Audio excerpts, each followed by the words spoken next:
Hello, gentlemen, ladies and gentlemen, everybody in the building. What is going on here tonight? Because tonight, we're kicking off the 4th of July weekend, ladies and gentlemen, even though it's a couple days behind. Don't get mad at us. had to pull a little joke. But yeah, we are going to be watching an absolute classic that should be a once a year watch every summer. That is going to be the original classic, Jaws. Oh, hell yes, Gavin. Shoot. Hell yes. Oh yeah, that's why I turned my camera off. Camden's using my steelbook right now, but I was like, I don't have anything to show. I know, so I am the shark now. Yep, and you got to recreate Gavin, a shark. We're matching right here, dude. I got the steelbook as well, so. Oh yeah. I looked at it today and I thought it was a Blu-ray steelbook. I was surprised when I opened it. I was like, oh shit, it's 4K. Yeah, and I originally did have this on Blu-ray, but when I saw the steelbook at Target, I think a few years back, I was like, I did too. It was like plus it's just an amazing steelbook. Mine was like $15 or something. I think mine was 20, but I was still gonna pay the price for it because Jaws is a classic. Be the shark. Do the shark pose. Come on now. Yes. Yeah. That's why. Yes. Yeah, we can show you. Shit. Be the shark. Don't use your hands. Use your body. Use your face. Do the shark. Eat the naked woman. There you do go. it. There you go. Okay. There you go. That should be the thumbnail for this watch Yep. I wish it was. Anyways, got my two co-hosts here, Cam and Gavin, the Cross Bros. How's it going? Good. Great. Yeah. Been wanting to rewatch this movie, so this is the perfect opportunity. Yes, absolutely. And what better way to start a 4th of July week by watching this, Jan? Exactly. Yeah. This is a must-watch every single year. Yep. It's a classic. And then I always forget Toby. I always forget it's a July 4th movie. I always remember it's a summer film, never like the holiday. Wait, is it a 4th of July movie? Yeah. I guess you can put it in that kind of realm. You can put it in that realm, but it's definitely a movie you have to watch at least once a year. It's a summer movie for sure. It is a summer movie, yes. That is for sure. And but yeah, how's it going, Toby? I'm doing great. Yeah, I'm excelling. Yes. My monster, I'm Get jealous. yourself up by 3 o'clock in the morning. So it's only 2. Oh, 2. Holy shit. 1 hour off. That's not that much better, man. That's nothing. What do you mean? What do you mean? Yeah, the Norwegian Batman doesn't need sleep. Right? I need to take apparently not for the summer because, dude, he's just been kicking. Oh yeah. What did we have? We had freaking Bubba Hotep. We had SpongeBob SquarePants. Dude, he's been kicking, man. It's crazy. Oh yeah. I don't sleep. I'm known for that. So. Well, good for you. I have to sleep because I have a freaking day job at 6 o'clock in the morning. So. Dude, I've been waking up at noon every day. It's gonna fuck me up when fall comes around. I woke up at 8:30 this morning just so I could do the Fortnite Magneto update. And I made a video. 8:30 in the morning. Yeah, I made the video and it turned out terrible because I kept dying in it and it was embarrassing. I love these backgrounds though on StreamYard because I have this one and then I have a cinema one as well saved. That's cool, dude. Thank you. But yeah, let's hit a few comments here because I see we already got a few people in here. Ethan's in here. What's going on? It says you're gonna need a bigger boat. That's correct. Oh yeah. We'll probably need a bigger boat. Also, a classic quote right there. It's a classic. Oh, yeah. Judd's in here. What's going on, Judd? Judd? Always happy to see you. And Jared is in the building. What's up, Jared? What's up, man? Kind of the MVP of our group. So, in regards to our group chat, by the way, because we have the real MVP of this channel has not showed up yet, but he should be here. Jaws or the Meg? Jaws. Easy. If it was a fight, the Meg, but Jaws is actually a movie. Maybe after the maybe after the reboots, or not reboot, but rewatch. I would actually say the Meg, the first one. Oh, what do you give the movies, score wise? I think I'm pretty sure I gave the Meg one 4 out of 5, and then Jaws a 3 out of 5. Nice. All right. I think Jaws is an absolute masterpiece. Yeah, me fair. personally, Jaws is a 5 out of 5. Easy, That's yeah. fair. I mean, this But- is the summer blockbuster. So I mean, That's true. if you want if you want a summer schlock buster, if you can call one that, I give it to the Meg. 2. Like that movie's just for schlock entertainment. What Like about yeah. Meg to the Trench? fuck That's that piece of shit. That movie is just like torturous to sit through. Like I'm no beginning short to sequences learn. even happen until like the last 30 minutes, and they're not even fun because they're given in the trailer. I'm beginning to learn that Jason Statham is great at doing terrible movies. Pretty much. Expendables, Transporter 2, Meg 2. Well, you can a give lot him of shitty sequels. material, and he'll just eat that up. Like Yeah, he'll just do it. Yeah. He'll just try to bring his energy to it. Like- he is the B movie action star. Do you think I mean, you if I got just Craig, hit you him, got the just hit Beekeeper. him up? I mean, they're Or- not B movies because of the budgets, but they feel. I mean, technically, Yeah. Beekeeper is a B movie. Not Exactly. No pun In a intended. different But, way, but. well, I mean, well, I can B. actually say Jokes. Crank is honestly kind of a B movie because of the idea of it. Like, it's definitely a B movie. Like, I mean, not technically. The I would idea, say- Gav, I would say it's a- see it in there. I would say it's a B movie because like I would see it in there. because seriously, all the stuff he has to do to keep his heart rate up is ridiculous. Like, in every possible way.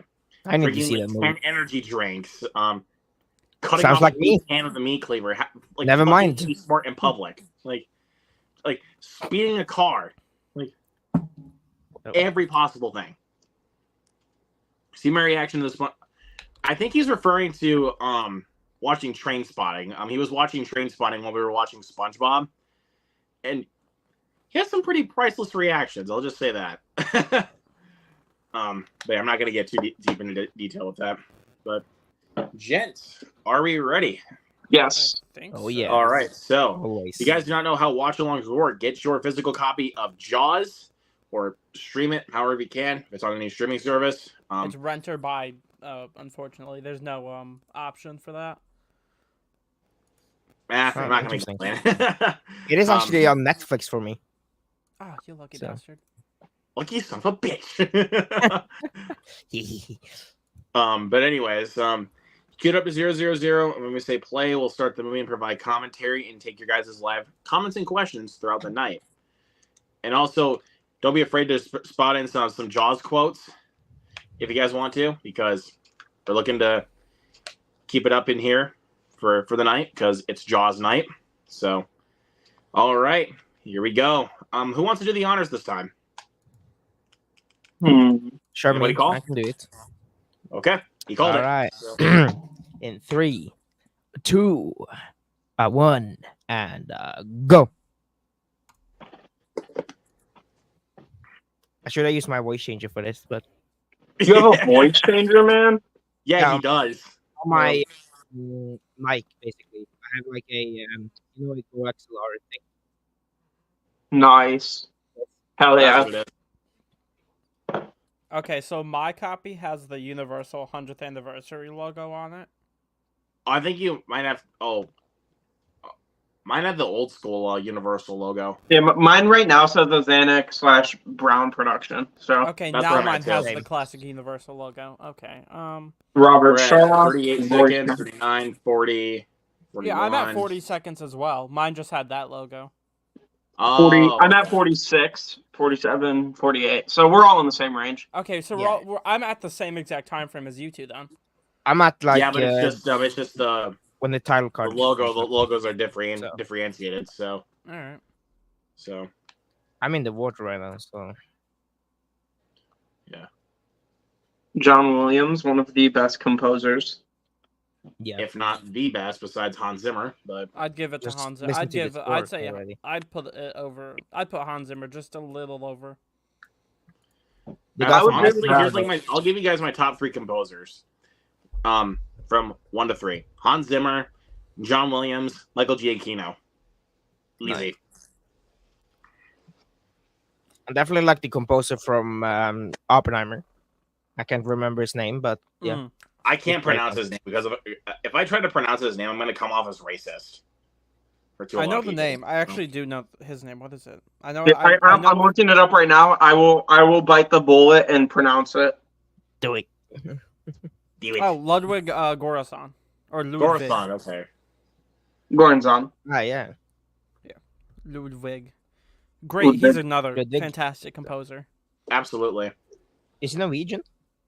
No, Swedish. No, that makes sense. I recognize Did it sound like a Norwegian name to you or something, or what? Yes. It did. I'll just say that. It did. Yeah. Okay, now I gotta ask you guys. So, what is your favorite movie score of all time? And then, what is your favorite individual piece of music that was written for a movie? Easy. Dune Part 2 score, Kiss the Ring. As an individual track for it. Kiss the Ring is fantastic. No, I mean individual track in general, not for that specific score. Oh, still. Just the movie in general. I'd still put Kiss the Ring on there. Fair enough. Because I love it. Oh wait, I would actually say Halloween my favorite. theme. I'm gonna go Halloween theme. It's That's so valid, too bro. good. I actually good, agree yeah. with Gavin there. Halloween, 100%. It's perfect. It's a perfect score. Yes, it is. Oh man, that's kind of tough for me. It just gets you into the spirit of Halloween, the atmosphere, and into the movie instantly. I wouldn't have this if I didn't like that. I know. I got the ends one all the way back here. The I won't Ends mask. touch. So but I have the ends mask. I have the kills mask, and I think I have Halloween 2. I will say, are you gonna pick up any of the Rob Zombie mask that they're doing? Are they doing that? Possibly. Yeah, they're doing the mask in the flashback, like the stark white one. Then they're doing the aged one. That's presented later on in Halloween, and then they're doing 2 masks for Halloween 2. They're doing the kind of damaged one and then the half face one. I'm only buying the main Halloween 1 mask. Yeah, I think so too. I do not like those movies, so. I don't really enough. either, but I really like the main mask in Halloween 1 for the Rob Zombie film. But I was gonna say for me in regards to scores, my favorite score probably has to go to Dawn of the Planet of the Apes. Mm. And then in regards to score track, the Batman theme from Michael Giacchino. Yeah, that's okay. Good. My favorite individual piece is the Avengers theme. Halloween is close because I love the Halloween theme. But I actually prefer I can't remember the name of the piece, but it's when Allison first goes face to face with the Shape in 2018. Oh yeah, that piece. Love that. Oh. Of course, it's not. That's my second favorite score in the Halloween franchise. I think isn't it the Shape confronts Allison or something like that? It's something like that. But my favorite overall score for a film is tough. Well, it's crazy that this movie's PG and they were just full on titties. This was 9 years before the PG-13 rating was invented because of certain elements in Gremlins and Indiana Jones and the Temple of Doom was the reason why the PG-13 rating was created. The only Jaws film to have a PG-13 rating is Jaws: The Revenge, which aka the worst one out of the bunch. The movies just got worse as they went on. Yeah. I mean, even though I like Jaws 2 enough for what it is, Jaws 2 is fine. 3 is hilarious to me. 3 is just hilarious. Especially once Dennis Quaid pulls the blanket away and you see the dead body, they linger that shot for 5 seconds. And then 5 seconds later hey, Cam, I'm just I did just look it up. The score you're thinking of in Halloween 2018 is The Shape hunts Allison. Yeah, I love that. Honestly, because it has the little piano keys and it does the boom boom when they see each other. Halloween 2018 is the best sequel in my honestly. opinion. I kind of prefer that theme. So I prefer that theme to the 1978 rendition of the Halloween score. I will say the worst. I think version, I think the Blumhouse trilogy did the main Halloween theme better. I think so too. I think the way they revitalized it was much better. I will say I think my least favorite rendition of the score is the one in Halloween 2, the techno, Yeah, I don't like the synth Halloween because it doesn't provide the sense of terror that the original score did. It's just groovy. Yeah. Groovy, you say? Oh yeah. Ash? Where's Oh Ash? yeah, I was throwing in another horror reference. They were waiting to see if anyone caught it, but of course Oh, Toby you did. caught it. Yes. I mean, Groovy. Oh Ash. yeah. Ash. Oh Gav, I don't know if you knew I have this. Yeah, I threw it in your room a couple days ago. Yeah, I just noticed it on You the. just throw it. Yeah, Gav, I just saw it on the floor, and I was like, "Oh, it's mine now." Wait, Toby, did Oh, you yeah. show an Ash Funko Pop? Was that what you showed? Yeah. Oh yeah. And I got this one right here for Ash Williams. I have the exact same thing. Awesome. Yeah, I have a lot I'll of go over- there horror you go. ones. Yeah. And What down am I- there, there's Ash. This Also. is my Oh, yeah. favorite one right here. I don't think I have a Jason one, but I love the Michael Myers one they did. This guy. Oh, Great. Yeah. But I wanted to shout out Griffin for being here because Griffin's the man. Which Jaws yeah. sequel do you fellas hate the most? Jaws: The Revenge. What sequel do you? Yeah, haven't I seen think so any of too. them. I think this Oh. best I would sequel agree. is two. Dude, I'm not even joking you. The shark roars like a lion, and sharks do not have vocal cords. Like seriously, that's stupid. Like I think I'm well, glad so I with the missed every one shark of them. going for revenge, the entire movie's just stupid.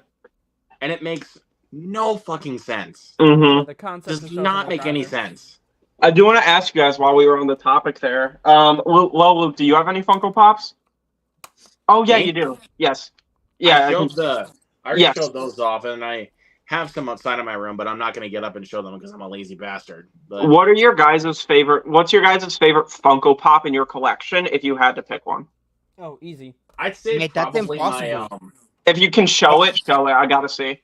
Mate, All right, that's impossible when I have this much. That's- It's one yeah. or the other of these two right here. It's either Michael or the stitched up Chucky for me. One of those two. I'm gonna solo at myself. Yeah. Probably if I can fucking point. Probably my Riddler Funko Pop up there from the Batman. Nice. My My fucking Paul favorite- Atreides- My Paul Atreides pop just fell. I have Paul Chon Gavin, I love that Stilgar Funko, dude. and, I love that. and Fade Routha for the Dune 2 Funko Pops they did. I have all those. I also I've, do I've have a, still got Johnny and Gurney for the Dune Oh, no, Part I 2 don't think I Funko. ever picked up Gurney. I do have also Billy Butcher from The Boys up here. So I love that Funko Pop. But I was also gonna say to kind of talk on the topic of Evil Dead. I'm clearly a fan. Hell yeah. I'm clearly a fan. My favorite Evil Dead Funkos is come my- down to I have the unmasked MODOK from Quantumania because he's fucking Modok's the goofy. man, dude. He's goofy as hell, and I love him for He that. was awful in Can the I- movie though. And What if I crack his head? I Would it like just like an egg, you know? yeah, Would it just like, probably. Yeah, his head does look like an egg. But I just love Quantumania, and I never won't. But probably my all-time favorite Funko Pop is my God Loki one from Loki season Yeah, 2. cool. That's fucking That is sick. so cool. I love it because it's on the even the like throne is golden too. Like so, I That have is like so a little awesome. mantle thing by my desk, or on my desk. It's I can kind of show it. Yeah, it's right there, and it like is elevated too. So I have some Funko Pops. First appearance of Deadpool up there. Speaking of Funko Pops, I can go grab it. So, Go ahead. Yeah. I do have a Elvis Funko Pop outside of my room. It's sitting on one of the other shelves. Nice. I think it's the Gold album. I think that's the one I'm thinking of. One of those Elvis Funko Pops. Nice. I mean, you can probably also kind of tell I'm an Elvis fan. So Yeah. I also really I have this Scarlet Spider from Across the Spider-Verse, and I just love how they shaded and stylized him. Yeah, I Oh, think wait, Elvis's wait. music Actually, is great. I let's thoroughly live that enjoyed the moment quick Elvis here. film. I thought the Elvis film was great. I saw it a couple times in theaters. Hey, wait, look at Toby's. Look Oh, at that's Toby. cool. that's Jaws the Jaws. shark. That's cool. I like that he has the bomb thing in his mouth. Yeah, I like the Elvis film quite a lot. Actually, I loved It was it. great. That was great. Dude, it was I saw really it good, probably- man. I saw it like 3 or 4 times in cinemas. I will say his music is great. It's a little hard to think about him knowing he is pretty much a groomer, especially with what Well, happened with Priscilla, because that's Yeah. what it was. But it's very strange.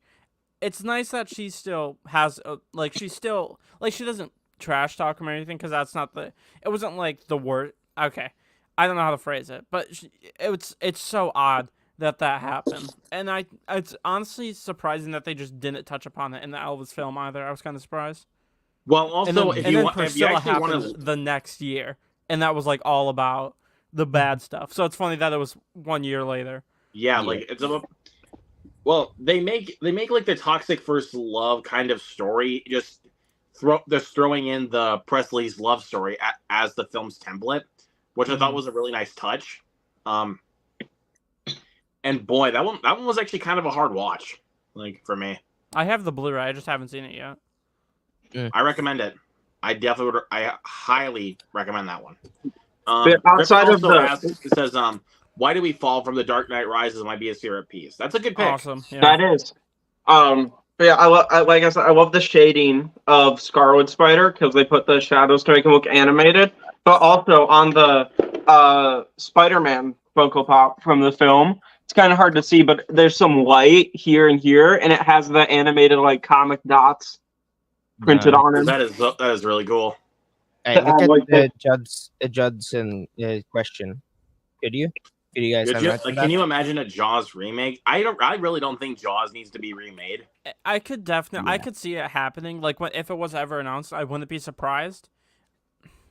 I think this is another case though, because I know Steven Spielberg said as long as he is here, he's like it's the same thing with Back to the Future. I could see one happening. Don't make it. Yes, just leave it as is. I don't want to like. I don't want a Jaws remake or a Back to the Future remake. Like those can be because they're time capsules in a way. Exactly. Yeah, you left a physical media pickup in my room, by the way, Gav. Okay, I know that it's fine. I'll just talk about it. I don't need to. Okay. Yeah, because I was gonna say with Back to the Future, like, there's just some things that you just cannot recapture in today's standards for Back to the Future. Because I felt like everything they were able to capture in the film was just done so perfectly. I think the only way a remake would kind of be allowed from Spielberg is if it was an adaptation of the musical. I think that's the only way we'd get one. There's a Jaws musical? Oh, no. For Back to the Future musical. Oh, Back to the Future. I was like... Could you imagine a Jaws musical? Now I want to see that. Yeah, I was like, what? No. I have heard that it's good, the Back to the Future musical. So, oh, Gab, September 30th, Chucky Season 3 is getting a steelbook. That's cool. I know there's the standard Blu-ray coming out in August. Yeah. Which I'll probably I do want to get the seasons of Chucky, but I don't know. We'll see. Because I have season 1. I have the first 2 seasons on Blu-ray. Or I have the first one on DVD, season 2 on Blu-ray. But it's a cool steelbook. So you said September? Yeah, September 30th. Why is it coming out a month after? I don't know. It's like exactly a month after. We still haven't gotten that season. Really? In Norway, yeah. Do you not have like Sci-Fi or anything? Sci-Fi Peacock? No. Let's see. That's why. That makes sense. Because ours is on Sci-Fi USA Network, and then Peacock is what. Yeah, ours on some Norwegian net. Yeah, TV2 basically in Norwegian. Oh, and English. First 2 seasons. Yeah, we got the first 2 seasons. That's right. Huh. I don't know why you guys haven't gotten season 3. Yeah.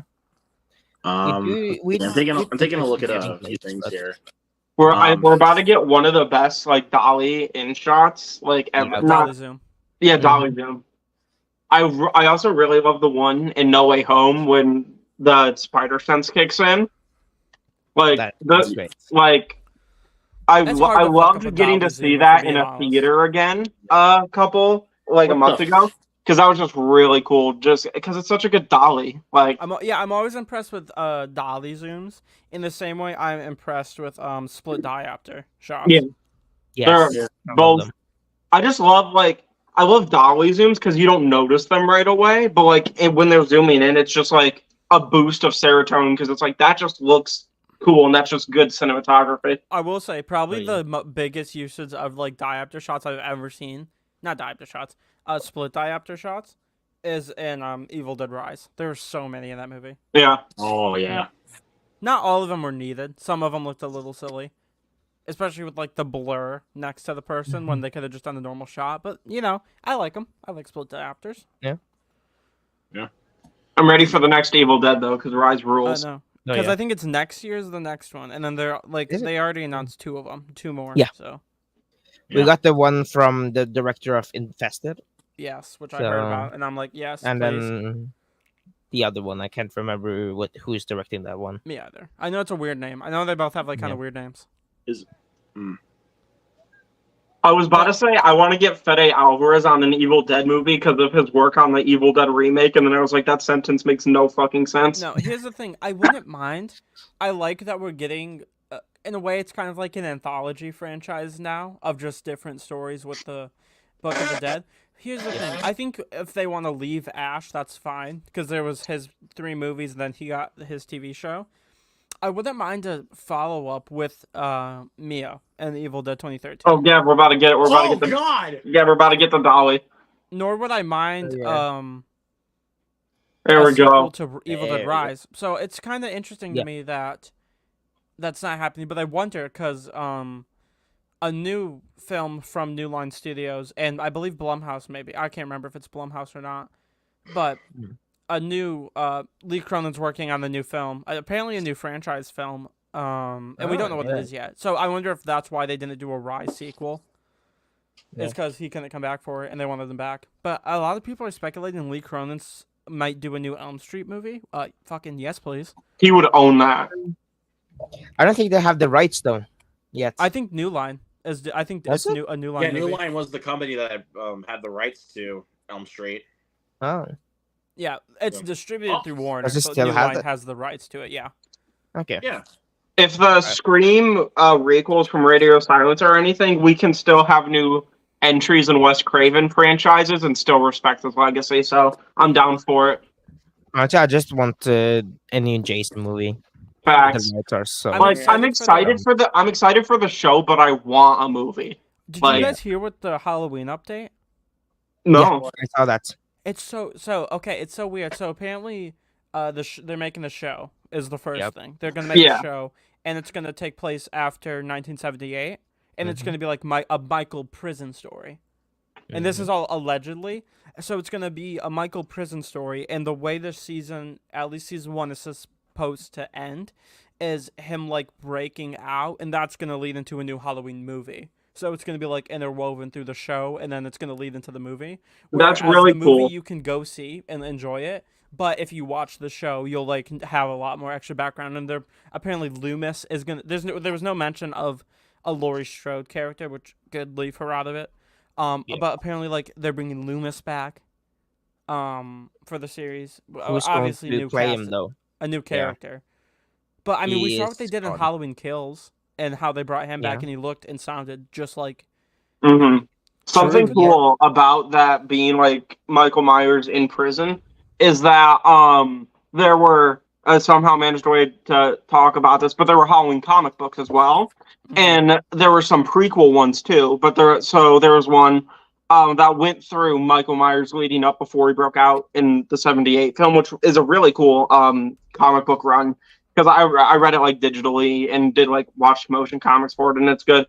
But then there's also one called like The First Death of Laurie Strode, which was interesting. But yeah, I think if they pull from that comic series, honestly, like not necessarily an adaptation, but if they just take elements from that and make some stuff around, I think it could be dope. I think they could do a really great thing for that, and then lead it into a movie. That's fucking genius. Do it. Make it look like the Kills flashback for an entire movie. I know. I love that. I would love that. Did you guys also hear that they also want a different monster outside of Michael Myers in that show? I heard inklings of that too. Yeah. It was like from the Cinestealth Twitter account. Yeah, I can't remember it. It's where I got all my because he did a whole twit longer on it. It was so, and I almost made the video on it. I decided against it just because it was rumors, and I didn't feel fully confident. But like, I mean, there's a lot of interesting stuff in there. And he's gotten it right before, and he really only posts when it's stuff that he's confident in. So, he posted the Crystal Lake update on the show. I don't remember what it was though. Yeah.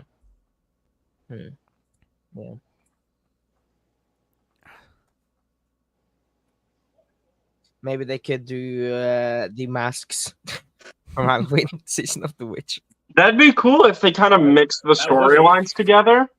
Yeah. See, here's the thing. I don't like Season of the Witch at all. What? Not because of the concept. I think the concept is great. I think the movie's boring as fuck. Shocker, right? I find it like it boring. more as kind of. I've kind of grown to like that film as more like a guilty pleasure because the last time I watched it was for the watch along that I did with Frisky and Bin Buster. There was just some moments where I was just like, "What the fuck am I watching?" Like, I don't think it's very bad. You know, it still kind of feels like one of those old Halloween movies just without Michael. And not having Michael, it's not my issue. I think, like, the Silver Shamrock concept is cool. I just don't like the movie. Did you guys hear what one of the apparent endings of Halloween Ends was that involved Season of the Witch? Yeah, I did. I think so, yeah. Really? Yeah, because it was like Something so like that. cool. I loved it because it was like the ending of the movie was gonna cut to the factory and have like all the masks going down an assembly line, and then they would show that Michael masks were being printed too. I did see a cool fan edit of the ending where you know how the final shot is the mask on the table. That they had it like zoom in and they showed the Silver Shamrock logo on it. That is so cool. I was like, that's cool. I'm glad they didn't They- include Season of the Witch stuff, and the only nod was like the blue font and text. Because that would just kind of convolute everything. I like that they went with an ending that was an ending. Yeah. Yeah. Even though There's the one rest where of the Lori was movie- going to become a killer, and Yeah. it was a whole shit show. We got a new behind the scenes shot of Superman of him saving a little girl, which It's so I good. It love. looks like a different suit. It's does. the damaged suit from the teaser. Yep. Okay, but that one yeah, had. it is. I thought that one had the boxers on. That one doesn't look like it has the boxers on. It does, Gav. It's just hard to see because the little girl's obstructing the view, but you can see you can see the belt. Yeah, I'll pull it up. But you can see some of the yellow of the belt. Yep. See, But but I it's thought it was, because- see, Yep. I don't know. I've seen two suits for the movie kind of on set. I've seen the main one, which I think I adore it. I think it's one of the best Superman suits. And then I've also seen one where it's like a darker color palette. There's no trunks. So Yeah, I've seen Mhm. that too. I saw that too, but I'm not sure if I want to think too much of it because James Gunn said that since he knew there were going to be set leaks because he's shooting in an open city, that he's not going to shoot anything big spoilery in public. yeah, Yep. I thoroughly. That gave me a lot of because we've seen so much. I thought, but to hear we haven't even gotten like anything, that makes me Yeah. excited. Mhm. It makes me more confident in this. Mhm. But Gav, you know how Zod dies in Man of Steel, and course I someone do. posted another picture, and they said Superman ending the life of a little girl because she's about to murder an entire family with her heat vision, and they just edited the photo. That's so fucked up. People Oh, can man. like justify Zod's death all they want, but if he was strong enough to break his neck and leave a shockwave after, he could have turned his head. There was another, or fly him away. I don't know. Yeah. He didn't have to murk him. If but you yeah. have a guy in a stranglehold and you can leave a shockwave with his neck, you can fly. I'll try it. Yeah. When I snap people's neck, there's nothing, so I can't fly, obviously. Guilty. Oh. Oh shit! Guilty, I actually guilty. do have to tell you guys a story. So when I was probably like 4 or 5 or something like that, I was like, I bet I can fly. So Oh, God. being the dumbass I am, I go to the front porch of my house with the stairs, and I fucking jump off like Superman, smack the fucking pavement. I remember. And his that head reminds me of cracks that open. video. I'm Oh, fine, shit. mostly. Yeah, your I'm a little your dumb, brain is but, you not know. okay. Your brain was definitely punctured. Yeah. Hey, I had the same thing. I had to stitch and glue and everything in my head like 50 times. I'm not even joking. Gav broke his toe against an air vent a couple months ago or a couple years ago because he kicked it on accident. I accidentally kicked it, and I fucking broke my toe. Yeah, so his toe, like imagine this was his Tendonitis? foot, his toe split off like that way. It fucking hurt so bad. Oh. Have you guys seen that one clip from Kind of Kindness? Which one? Maybe? I don't know. I haven't even seen a full trailer for that movie. Oh. So. There's a guy in that trailer that takes off his shoe and smashes his foot into the wall. Oh, good for him. Nice. Ah. That think I might that have seen story it. reminded me of that. I really want to see Kind of Kindness, man.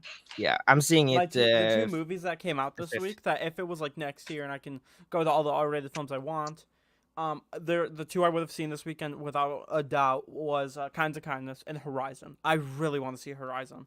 Horizon? Yeah. It was okay. Is that I've R-rated? heard- Yeah, that's R-rated. It is R-rated, but I thought the one was okay. Yeah, I've I seen thought- because I know a lot of people hate it, and a lot of It people was don't okay, like it. yeah, But there's something in there that I'm just like, I think I might like it. I've Look, seen it's- some people. I've actually Mhm. seen some people call it like the worst film of the year, and I'm like, Mm-mm. no.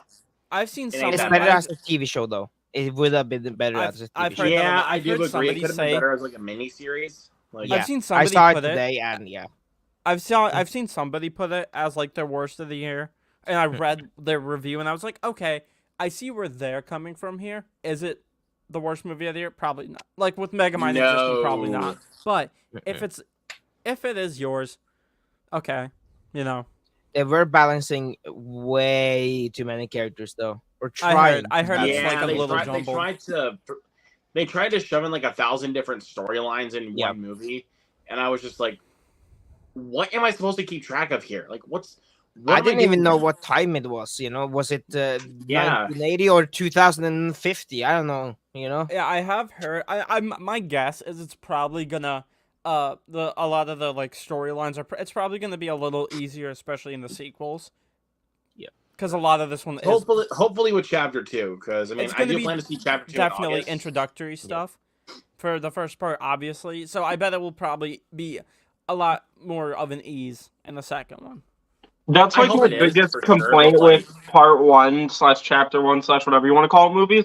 If it's like, yeah, and people are reviewing it and they're like, yeah, this part sucks, but it'll be better when we get the sequel. No, it should be good now. I feel like the only Like, one We shouldn't that have to don't really- wait for a second part of the movie to like something. Yeah, I feel like the only two like part ones kind of things where I've seen and it's like its own thing kind of is Mission Impossible: Dead Reckoning Part 1. Yep. And then right. I know, I can't believe I'm saying it again, but like even The Strangers Chapter 1 is more. It's more kind of self-contained, Yeah. and it's more of its own To be fair- movie. To Like be I fair, feel It like sets you up- can watch it like, and just It will sets give up you chapter that. 2, but it's its own story. It has a beginning and it has an end, and it has a little stinger for what's about to come. right. So I'll those give are you like that. Like, it's at least like a self-contained film. it's a It doesn't change self-contained my one. opinion on it, but Right. Let me It's a just say this self-contained film, but it's there's a broader story going on. Same thing with Yeah. Mission Impossible compared to films like, I mean, fuck it, you could probably put Avengers: Infinity War up there too. It was like its own self-contained film, but like, Yeah. and then there's films like Across the Spider-Verse, which is by all accounts a part 1. I still love the film. I think it's amazing, but it is by all accounts it's part 1. And of course, Yeah. they're not going to end it, obviously. So if there is a self-contained story in a part 1, great. If there isn't, obviously, it's called part 1 or chapter 1 or whatever. I Mhm. don't expect yeah, it to I be. get that. But Even with Spider-Verse, though, because like there's obviously it's a full movie, but it's not a full story yet. Because like I've seen people say it's not a full movie. Technically, it is still the full movie. It's still Spider-Man Across the Spider-Verse. They just didn't wrap up the story. But even if that, like Miles and Gwen specifically go through their own, like at least smaller character arcs throughout this film. Right, and even then, it doesn't really, to me, if it's a part 1, I don't care if it's an abrupt. Okay, let me rephrase. If it's an abrupt ending, like a film like A Quiet Place has, or A Quiet Place Part 2 has, and there's like, yeah, there's Fast and more, Furious X. or Fast X, and Fast I'm just X. kind of like, what the fuck? Come on. Mm-hmm. But like, I think the, films the Fast that- X, like, I'll just say this though: the Fast X ending left me puzzled. I was just like, I was just like, what the fuck? Why? Because we already like, know what's that gonna happen. was They're gonna like escape. that's like the main thing about the film that still gets on my nerves every time I think about it is the ending, because Right. it's like, if you're gonna end it on that note, at least make it something exciting. Like, I'm actually like excited for the next one, but you Yeah, I ended it don't on care a if note it's- where I'm just like, I just don't give a shit now. Yeah, I don't care if a part 1 has a cliffhanger, and a big cliffhanger at that like Spider-Verse does, where you're like, oh my god, oh my god, oh my god, and then it crescendos, and then, bam, to be continued, and I'm like, oh fuck, I can't wait for Beyond. I love those endings. I don't care. I think if you're like, I think if people like complain that there's not like But- a ending to the movie, It's just with Fast X where it just annoys me. I think it's fucking weird because, cares? like, for A Quiet Place, when that came out, people didn't know there was going to be part 2. So when that ends abruptly, it's like, oh, that's it. But like with and movies it's like different. Yeah, with movies like Spider-Verse and Mission Impossible, and even heck, the Fast X ending might not be that good, but with all three of those, we knew the second or third or whatever part of that film was coming. So we knew going in. We knew going in it wasn't going to be the full story. Even with Dune, it wasn't marketed as part one. But you sit down, the title card says Dune Part 1, so you're like, okay, we're going to get some of it, and then we're hopefully going to get the rest of it because Dune wasn't greenlit right away. But exactly. But I was going to say this though, with speaking on the endings, the thing that even though again I didn't care for Horizon that much. The ending of the film was set up for Chapter 2, which I thought was a nice touch. But then again, though, because of the way that I thought, the way the film kind of wrapped up for me, I was like, or the way that the film left me feeling, it left me soured by the end of it. I was just like, yeah. But I could do whether it's a good cliff ending or cliffhanger, and also a good place to stop at least. Because it's probably going to be a massive cliffhanger. But even if it's like, okay, massive cliffhanger, it stops here, excited. But if it's not a great cliffhanger and it's not even a good stopping point, and it just stopped, and you're like, oh, where is the rest of it? Then it's like, then it's weird. Well, I'll say that. The funny part with Fast and Furious 10 is that it does the cutoff point. But they still add a couple of scenes in there to show more shit, which is weird. And then for A Quiet Place, you don't know this, Cam. Originally, it was it. That was it. It was just part one. And John Krasinski said it himself. He had no intentions of doing another film. Then it blew up at the box office, and then he made one. But for A Quiet Place, there is no need to do an abrupt ending like that. I will say the ending of part one is better than part two. Because part one actually has the point of cocking the shotgun into the... Cut to black, and I was like, okay, not a great ending. They definitely could have wrapped up this kind of story and laid into part two in a different way. Part two just kind of left me pissed, even knowing part three happens, because there isn't a crescendo or anything. Mission Impossible has a crescendo. The Strangers has a crescendo. Fucking a Spider-Man has a crescendo. So all those three have points where it's like, oh my god, yes. Where Quiet Place Part 2 just stops. And when Across the Spider-Verse came out, what the fuck? Where's the rest of the movie? And even when Across the Spider-Verse came out, people were like, I like the cliffhanger, but I feel like if they wanted to end it in a better spot, do it on the train scene after Miles leaps off. One, that would have been a terrible place to stop because then nothing at all was resolved in any way. None of the characters complete.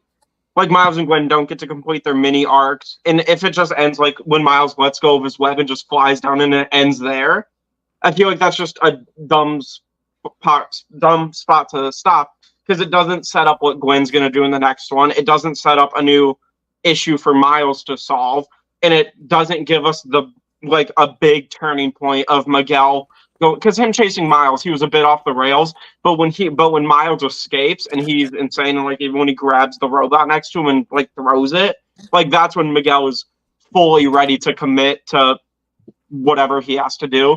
So I feel like them cutting it with the reveal of Miles G. Morales is the perfect spot because it even ends with a mirrored version of himself, where if he was mostly alone and if he didn't let people into his life.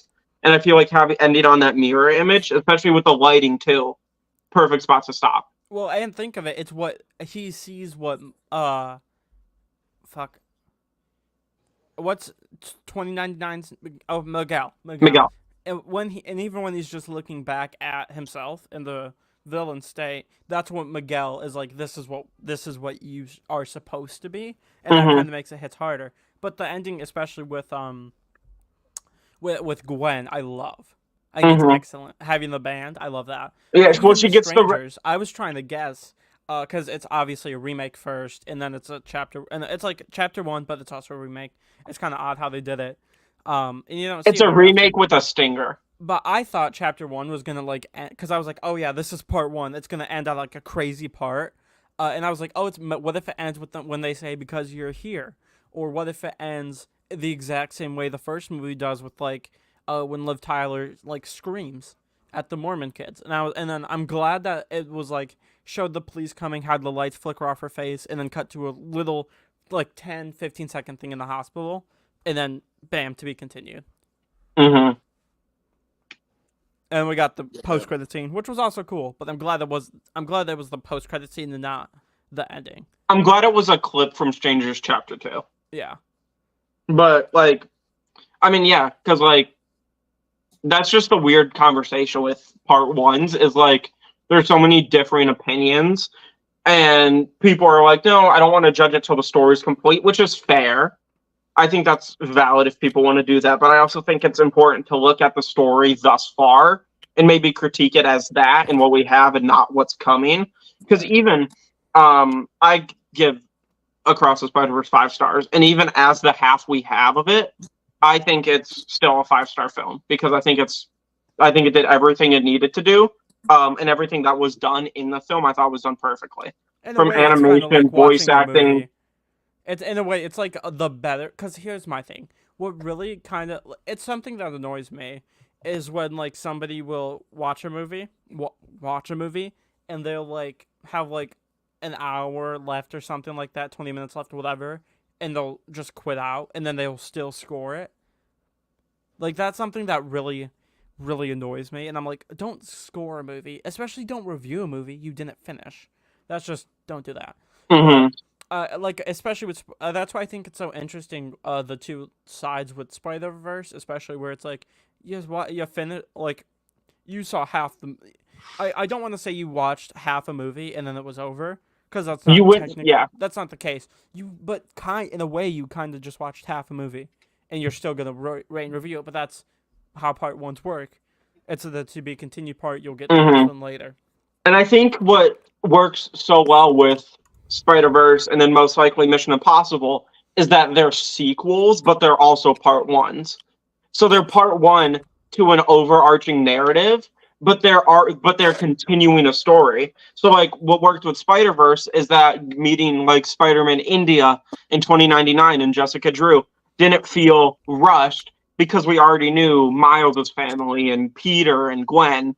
So we were able to take in the new characters and like even Hobie. I forgot about Hobie. We were able to like really enjoy those characters because we didn't need to be. We got reestablished, and like I really enjoy how like the first like almost hour of the film is spent on Miles' universe, and it's a bit slower, and it's just him with his family because that perfectly sets up where this movie is going. Which is why I love when he does the slow look back. He turns around, looks at his city, jumps in, movie cuts to black, and then it's like boom, we're going into the Spider-Verse now. I know. I will say, I think it's, I agree. Even though I didn't see the other films, it did help with Mission Impossible because the core heart of the movie is already established. Yeah, and you already know them, so they can do their own thing and kind of branch. But like again, with the whole like thing, that's like watching Oppenheimer quitting out like 2 hours in. You missed the last hour, and you're still gonna score the film, review the film. Don't do it because it's a fucking masterpiece. It's an amazing film. Yeah, Oppenheimer's funny. It's like this movie was so boring, nothing happened, bro. You missed the bomb going off. Maybe I don't know when the bomb. Well, because the interesting thing is the bomb probably like the practice bomb probably detonates about 2 hours in, and the last hour is a lot of the like recovery states and Oppenheimer, like, and not in trial necessarily, but kind of. It's all like the aftermath. It's like, what the fuck is gonna happen to him now? So it's like the first hour, like the first hour is like know the characters, meet Oppenheimer. Second hour, the second hour is like here's Oppenheimer, here's like the whole bomb deconstructing, and then when the test goes off, miraculous scene by the way, and then the last hour is what the fuck happens now? What happens after Hiroshima gets blown up? So yeah, in like for building the bomb. Yeah, so in like a plot diagram format, it's like the first hour exposition / rising action. Second hour is a bit more of the rising action. Then we get the climax, which is them setting off the bomb. Then the last hour is the falling action, and the results and the resolution. This is by all accounts. Hour 1 is Act 1. Hour 2 is Act 2. Hour 3 is Act 3. That's what I love about 3. That's one of my favorite parts when a movie is like 3 hours because they can spend a full hour on each of the acts, which I think is what another 3-hour movie, Endgame, does really well. The first hour is them figuring out what they need to do. How can they actually get the Infinity Stones back because they already stopped Thanos. Second hour, super fun, time travel stuff, but we do have some losses. Third act is the final battle. Right. With Tony's funeral. Yeah. So I think that's the best part. I agree. I think that's the best part about 3-hour films. Oh yeah.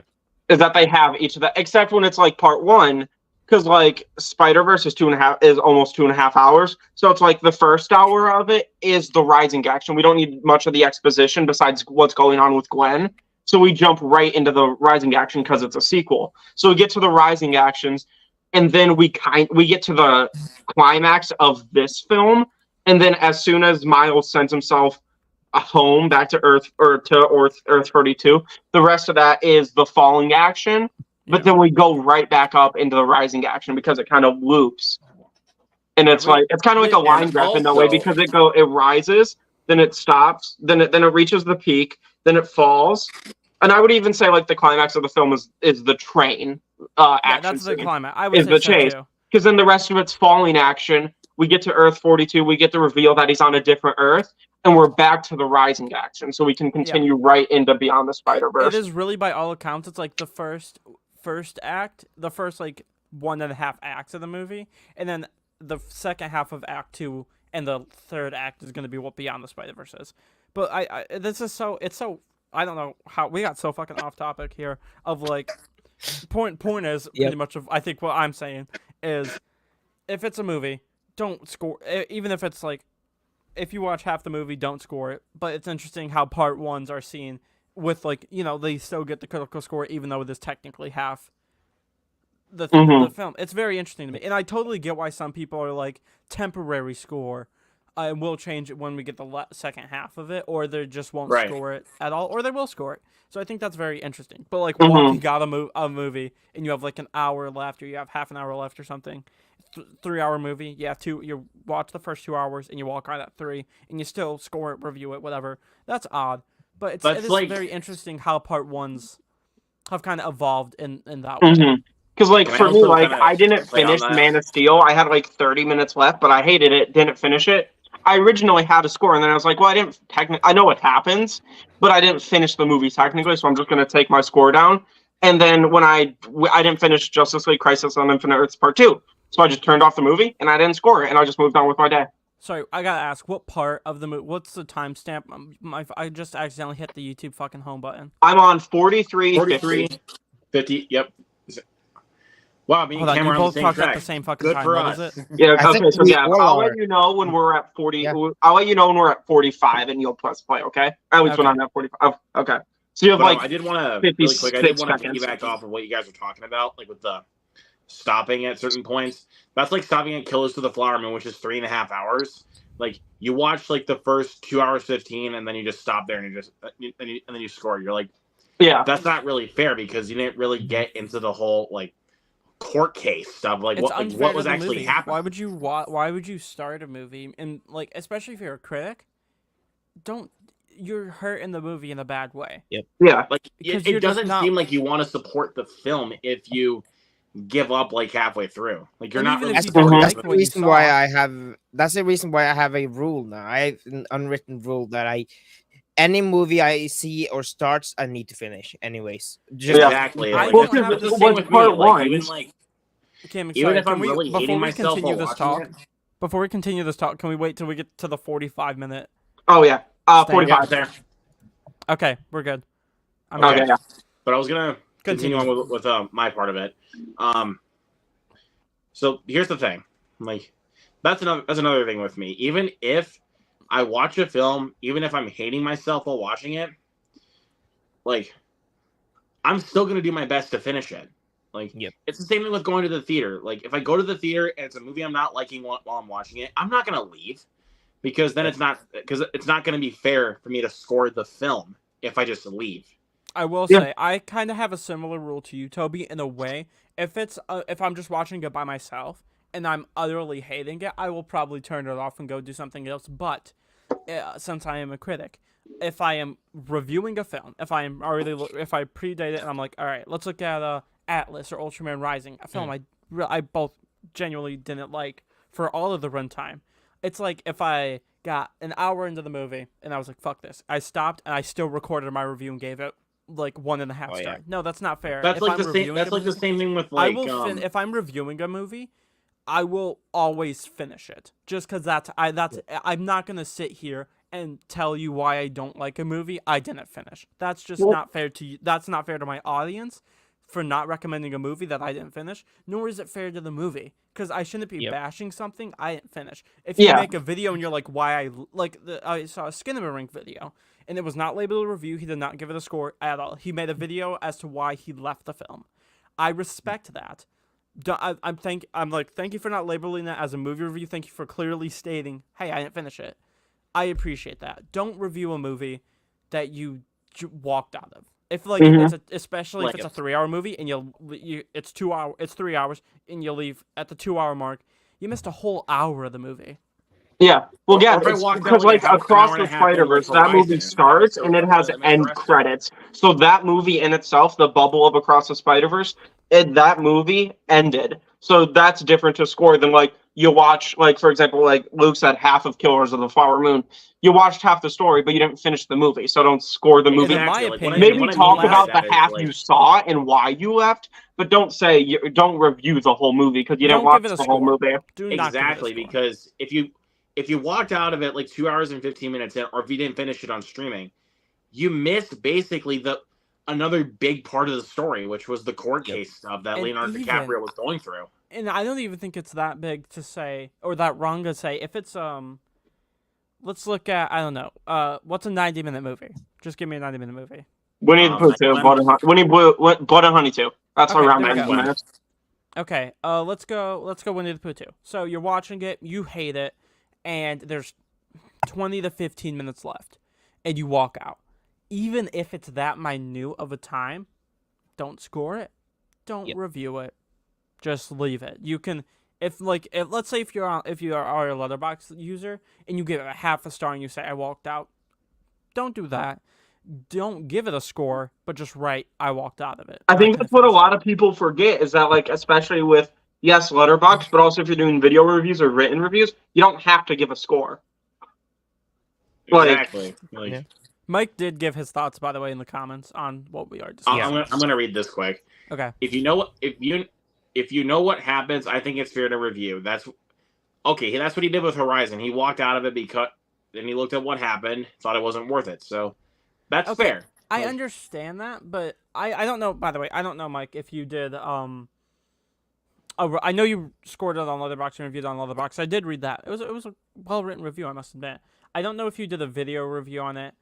Because I know for a lot of the guys in the group chat, it's very hit or miss on who reviews new releases or not, or very selective for that. If you want to discuss the film in any capable manner, I think that's fine if you discuss it. I still do believe, even if you do know what happens in it, still kind of unfair to the movie because you don't know how did the performances turn out, how did they go about that with the pace of the film, how did the narrative resolve itself in that way. There's a big difference, I think, personally for me at least, between reading what happens and watching the actual film. That's like if let's look at I Saw the TV Glow. If I started the film, hated it, and then I just looked up I think if you finish it and you're like, what the fuck happened, and you look up the ending explained, that's fine. Yeah. And then you use what you learned from that on your review, perfect. Maybe that'll help improve your score now you know fully what happened. But if you don't finish it, but you just look up a recap video or a movie, or like an article on it, and you still review it, I don't know if that's fair. That's like if you watched like one of those recap YouTube channels on like Halloween, and you're just or it's like if you watched a recap, like if you walked out of what's a good one? It's like you walked out of shit, I'm blanking. It's like if you walked out of Abigail and then you looked up a complete recap video or just or anything like that, and it's just like that doesn't really hint your experience. Like that kind of just doesn't make it fair. Because here's my thing: I have had those epiphanies, especially where I will be not liking a movie, but those I could tell you, those last 10 to 15 minutes, that last hour, that last half, fully wins me over. Let's look at Kill Bill Volume 1. I wasn't really vibing with the movie, but those last 40 minutes, I loved that last chunk. But if I quit out and I just looked up what happened and still wrote my little review, I think it's I don't think that's fair for the film. And I think that is a perfect example of Abigail, especially because it does just escalate.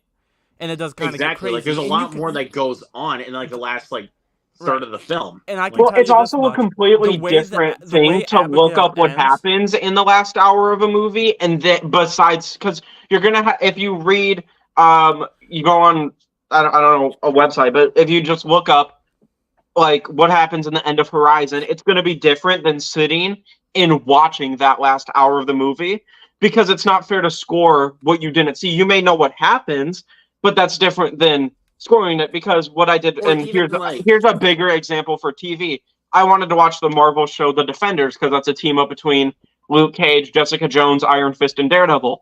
And I was really wanting to watch it, but I didn't want to go watch 3 other shows because at the time I only watched Daredevil. Because I a lot of the stuff in between season 2 and 3 that impacts season 3 of Daredevil happens in The Defenders. So I already watched season 3, but I wanted a better understanding of season 3. And so I was like, I'll watch a recap of the Defenders universe before watching Defenders, but I wasn't going to score Jessica Jones or Luke Cage because I know what happened in them. I wanted to watch that so I could watch this other thing, which I could have scored, but I didn't finish. I could have reviewed the first half of the season, which I watched, but I didn't watch the full season. So if I were to do a review, it'd be the Defenders, like episodes 1 to 4 review. It's like that's what I watched, but it's half. It's like watching the full, like let's go when Stranger Things was coming out. That's like watching the first half of season 1, and doing like a full season review. Now, I do think for TV shows it's a little trickier because like look at what I did for the Acolyte. I didn't label review. I said mid-season review. I reviewed the first 4 episodes as they were, but I didn't attach a score to it. I don't think I did. If I did, correct me if I'm wrong. But for like, especially if it's like a mid-season review, if it's an episode review, I don't typically score those just because I just don't. But it is a little trickier, I'd say, with TV shows. That's like watching half of the season, quitting out, and then doing a full review for the season. Yeah, that's like in like that's like in like how many episodes is the Acolyte gonna have? Like 8 or 8 episodes. I watched the first. My mid-season review was obviously so I watched like the first mid-season review. So that's not like that's something totally different. Like if it's a full season review, then there's no way that counts. The title of the review was why the Acolyte unfortunately sucks. Parentheses mid-season review. And I preface that this is the first 4 episodes. This is all I've seen. I'm gonna give my thoughts on here. I will continue with the show to see if it gets better. And so far, I will say episode 5 wasn't very good, but it was the best one. So I do want to see. I like doing that kind of midway check in with the show and being like, okay, first half, here's what I think of it. Not great, or it is great, and then I finish it. And yeah, like full season. for like I do score individual episodes. Well, I scored the individual episodes for Loki season 2 and X-Men 97. For Echo, I didn't do that because that all dropped at once. So I watched it in one sitting. So I just did the show as a whole. But it totally just comes down to the fact if you don't finish something, I don't think you should review it because you didn't watch all of it. Knowing what happens that's like reviewing The Strangers Chapter 1, but you didn't see it. You just watched the original and knew it was a remake. Actually, Because you knew the events of The Strangers, so you assumed it's gonna play out exactly the same. So I'll just say I saw Chapter 1. We are getting more comments, by the way, and I am actually appreciating what Mike is saying here. Yeah, hold on one sec. Mostly. Let me see. Right. He just wasn't liking what Horizon was offering. Basically, where he got to, it offered all that a lot of the film was going to give. That is actually true. Let me clarify. I will say, walking out of a movie, I have no problem with. If you're a critic and you walk out of a movie, that's fine. I would just say don't attach a number score to it. Don't review it. If that makes sense. Right. Yeah. That's what I would say. And he was also wanting to leave, and if he stayed, it would have tainted the experience. Okay, that's true. Why? Who knows? I mean, what if that last hour was actually pretty good? I mean, of course, Luke, you finished the film, obviously. Because here's the thing. I was doing a double feature, and I already got both of my tickets right away, so I had no choice but to stay. It was the same thing I did with Strangers and If. Yeah, which I got both my tickets right away, so I had no choice but to stay. Right. So I think it's very Again, it is absolutely up to personal preference. I want the audience to have the full truth when it comes to when I am You want them to have the recommending full or not recommending a experience. film. I need them to know I watched the whole thing. If I didn't watch a whole thing, the most I'll do is probably, if it's a film, make a short on it. But if it's a TV show and I make it halfway and I'm like, I'm done here, I won't be watching the rest of it. I'll clarify that I won't review the rest of the season because I can't. Why would I? Well, yeah, review it'd be something? like if in like 2 weeks when the Acolytes are on, because the new episode like literally just came out. That's true. Because I've only seen the first 5, I didn't like it. I'm not gonna watch the rest of the season because I don't want to. Because I don't want to hate watch something. I don't want to continue watching something I don't enjoy.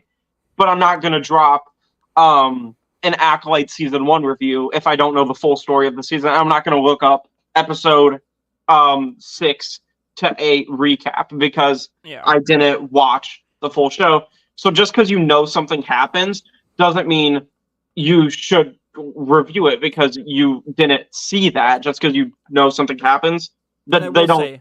In my opinion, at least, they don't equivalate on the same level. I will say, particularly regarding the Acolyte, though, I've heard that the second half was better, so that was kind of keeping me going. And then episode 5 it wasn't good. Still, like, the writing's pretty bad, but it did surprise me at this kind of step up in quality with the film, with the series. Now for Ahsoka, I wasn't liking it, but each episode was really fucking funny at like how kind of bad it was. So I wanted to. I was still enjoying my time with it, but like when it comes to shows like which ones I just despise, like Velma or something, like I didn't even bother. I watched 1 episode to see if it was my thing, and I quit out because it wasn't, and I wasn't gonna bother with that. kind of piggyback off that with the shows. Sure, yeah. Oh, because I do actually have kind of something I do want to talk about with that kind of stuff. Yeah. The one that really comes to mind for me in regards to reviewing the show completely after you just stop like through a mid-season, like because there's quite a few seasons that you still have to finish. Like if you stop at like one particular season, that would be The Walking Dead. Like say you like stopped after season 7, there's 11 seasons of that show, so and then you just like full out review of the entire series, and it's like, why would you do that? Like you have 4 seasons left to go. I mean, plus honestly, like I will say, even though I hated the way season 6 wrapped up, and it really kind of destroyed my enjoyment with season 6. Like I thought season 6 was just okay while it was going, but where it ended with that cliffhanger, I was like, I will say real quick, I don't think you will. Please don't like spoil anything. Me and my friends were currently working through the show. We're on season 2. I'm not going to spoil anything. It's just okay. Thank you. I just wanted to make sure. I'm good with that. Like I'm good with that. Like whenever it comes to like spoiler stuff, you're safe with me. I'm not gonna spoil anything unless it's like absolute shit. Yeah, we're working through the show. I will say I love season 1. I thought season 1 was amazing of Walking Dead. I actually really enjoyed up to the first 5 seasons. Like I love season 1, love season 2. I really like 3 and 4. Season 5 is actually my favorite season. Like where I actually really love season 5. I think that's the best season of the show so far. And I think that had the best use of 16 episodes because when it got to season 3, they started doing like 16 episodes for each season.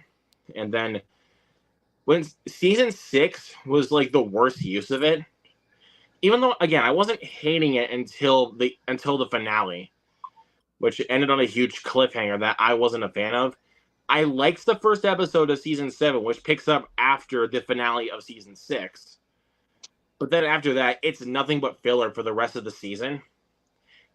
Season 8 picked up, even though it still was very mediocre. Loved season 9. Like, I thought it really picked up with the Whisperers coming in. Again, not spoiling anything. Again, I promise you, Gavin, I'm not spoiling anything. Just saying the name of something that comes like the Whisperers are coming in so and so gets killed or something. You're just saying this thing comes into the show. That's not a spoiler. And then which I love season 9. That was really really where the show picked back up. Season 10 is where they go into the battle with the Whisperers. Again, not a spoil. Yep. And it was good, overstuffed, and then season 11 was also very overstuffed, and I didn't like the way that it ended. It was just set up for the spinoff shows. Like that was the way that the series ended, was just with set up for the spinoffs, like Dead City, anything like that. So again, like I said, didn't spoil anything by saying that. It's just that's kind of how the show ends. Gotcha. Yeah, I loved season 1 a lot of Walking Dead. I thought season 1 was amazing. That season was like 2, perfect we're about in halfway regards to through. the episode list. I'd say season 2 is still really good. I don't love it as much as I did season 1. I'll say so far. But I feel like a lot of people just shit on season 2. Like I don't get why. So far, it's not that bad. It's great. Like I'm enjoying. I like we are. Like one day our friend Ethan, he loves zombie shit. He loves this kind of stuff. He was we were all together. It was actually the same weekend we saw Abigail all together, which was a very fun experience. But he was like, we should probably let's start watching Walking Dead. It's on Netflix. It's one of my favorite shows ever. So we started it. I think we finished the entirety of season 1 in like one day because we were just binged and we were hooked. And there was only 6 or 7 episodes in the first season. I think it was 6 episodes, and it was quick. I don't think there wasn't much filler at all. The way they cut off the season was very interesting. So I'm excited to see where the show goes. Yeah, because let's see. In season 2, there's 13 episodes. There's a couple episodes of filler, but then again, I think they also a couple episodes. I think they used it to their advantage, But then other ones where I was just like, kind of where it went with season 3 and season 4. Because with season 3 and season 4, they drew out an entire storyline to go through for 2 seasons, which was a strange way to do that for me. But let's see. So I think it's season 3 through 9 or 16 episodes. Season 10 is 22 episodes. And then season 11, the final season, is 24 episodes. God damn, this scene of Jaws is fucking horrifying when the shark, you can see it in the water. You see it in the water. You see the leg come off, and I'm like, what the fuck is this? You see the shark go up to his leg, grab it, and go under. It's fucking... I'm I got chills right now. It's really fucking scary. Oh, yeah, another show example I thought of is The Flash season 9, because I actually did watch that right when it came on Netflix. Not all of it. But because The Flash, what they did with the later seasons is they did a chunk of episodes for an arc. So, the first, I think 5, and there are only 13. There are only 13 episodes in season 9. So, the first, 3 to 5 episodes was the Red Death arc. Then we got, the last chunk of the season was dedicated to reintroducing Eddie, then getting to the finale. But they had 3 episodes of filler in between, which one shouldn't have happened in a season with only 13 episodes, let alone the final season of the show and the final season of the Arrowverse as a whole. Yeah. Because they brought back a character from season 1, and they give 2 episodes to actually flesh him out, and then it's time to wrap up the entire show. And so I skipped all the filler stuff. And I watched one of the episodes. One of the episodes was kind of filler, but it was really good. It was I don't remember the name of it, but it was when Reverse Flash returned. I actually really enjoyed that episode. Yeah. That just had a great full circle moment with season 1. But I didn't review the season because I didn't watch all of it. I guarantee most of the episodes of the season itself sucked. But I will say that it's I not. think I only watched everything. I think I got to season 6 and tapped out. Season 7 to 9 2 was probably the best one. I think, in my opinion, I think season 2 or 3 was one of my favorites. And then I watched the finale of season 9. I made a short on the episode as a whole because I just hated how they kind of wrapped the especially Barry's story. I was not a fan of. I hate that ending so much. Yeah, don't spoil because I haven't gotten that far. I haven't gotten that far with the Flash. I've only gone through the first 3 seasons. It doesn't get much better than that. Season 4 is the beginning of the end. Yeah, I'll say. Let me just say this. Out of what I've seen of the CW Flash, I fucking loved. Yeah, they're great. I love the first 3 seasons. It'd probably be in your best interest to just watch season 1 through 3. 4 is good though. I mean, I have 4 through 6 on Blu-ray. I do want to buy 7, 8, and 9 so I can finish the show. Yeah. Season 7, 8, and 9 are dog shit. Because I was like, season 4 I heard it didn't get better, but season 5 is I was kind of Yeah. whatever on It's it. okay. And then It's I didn't really get into season 6. I think I got like a couple episodes in and I just tapped Season out. 6 is I've watched everything. Season 6 is I would say it's okay.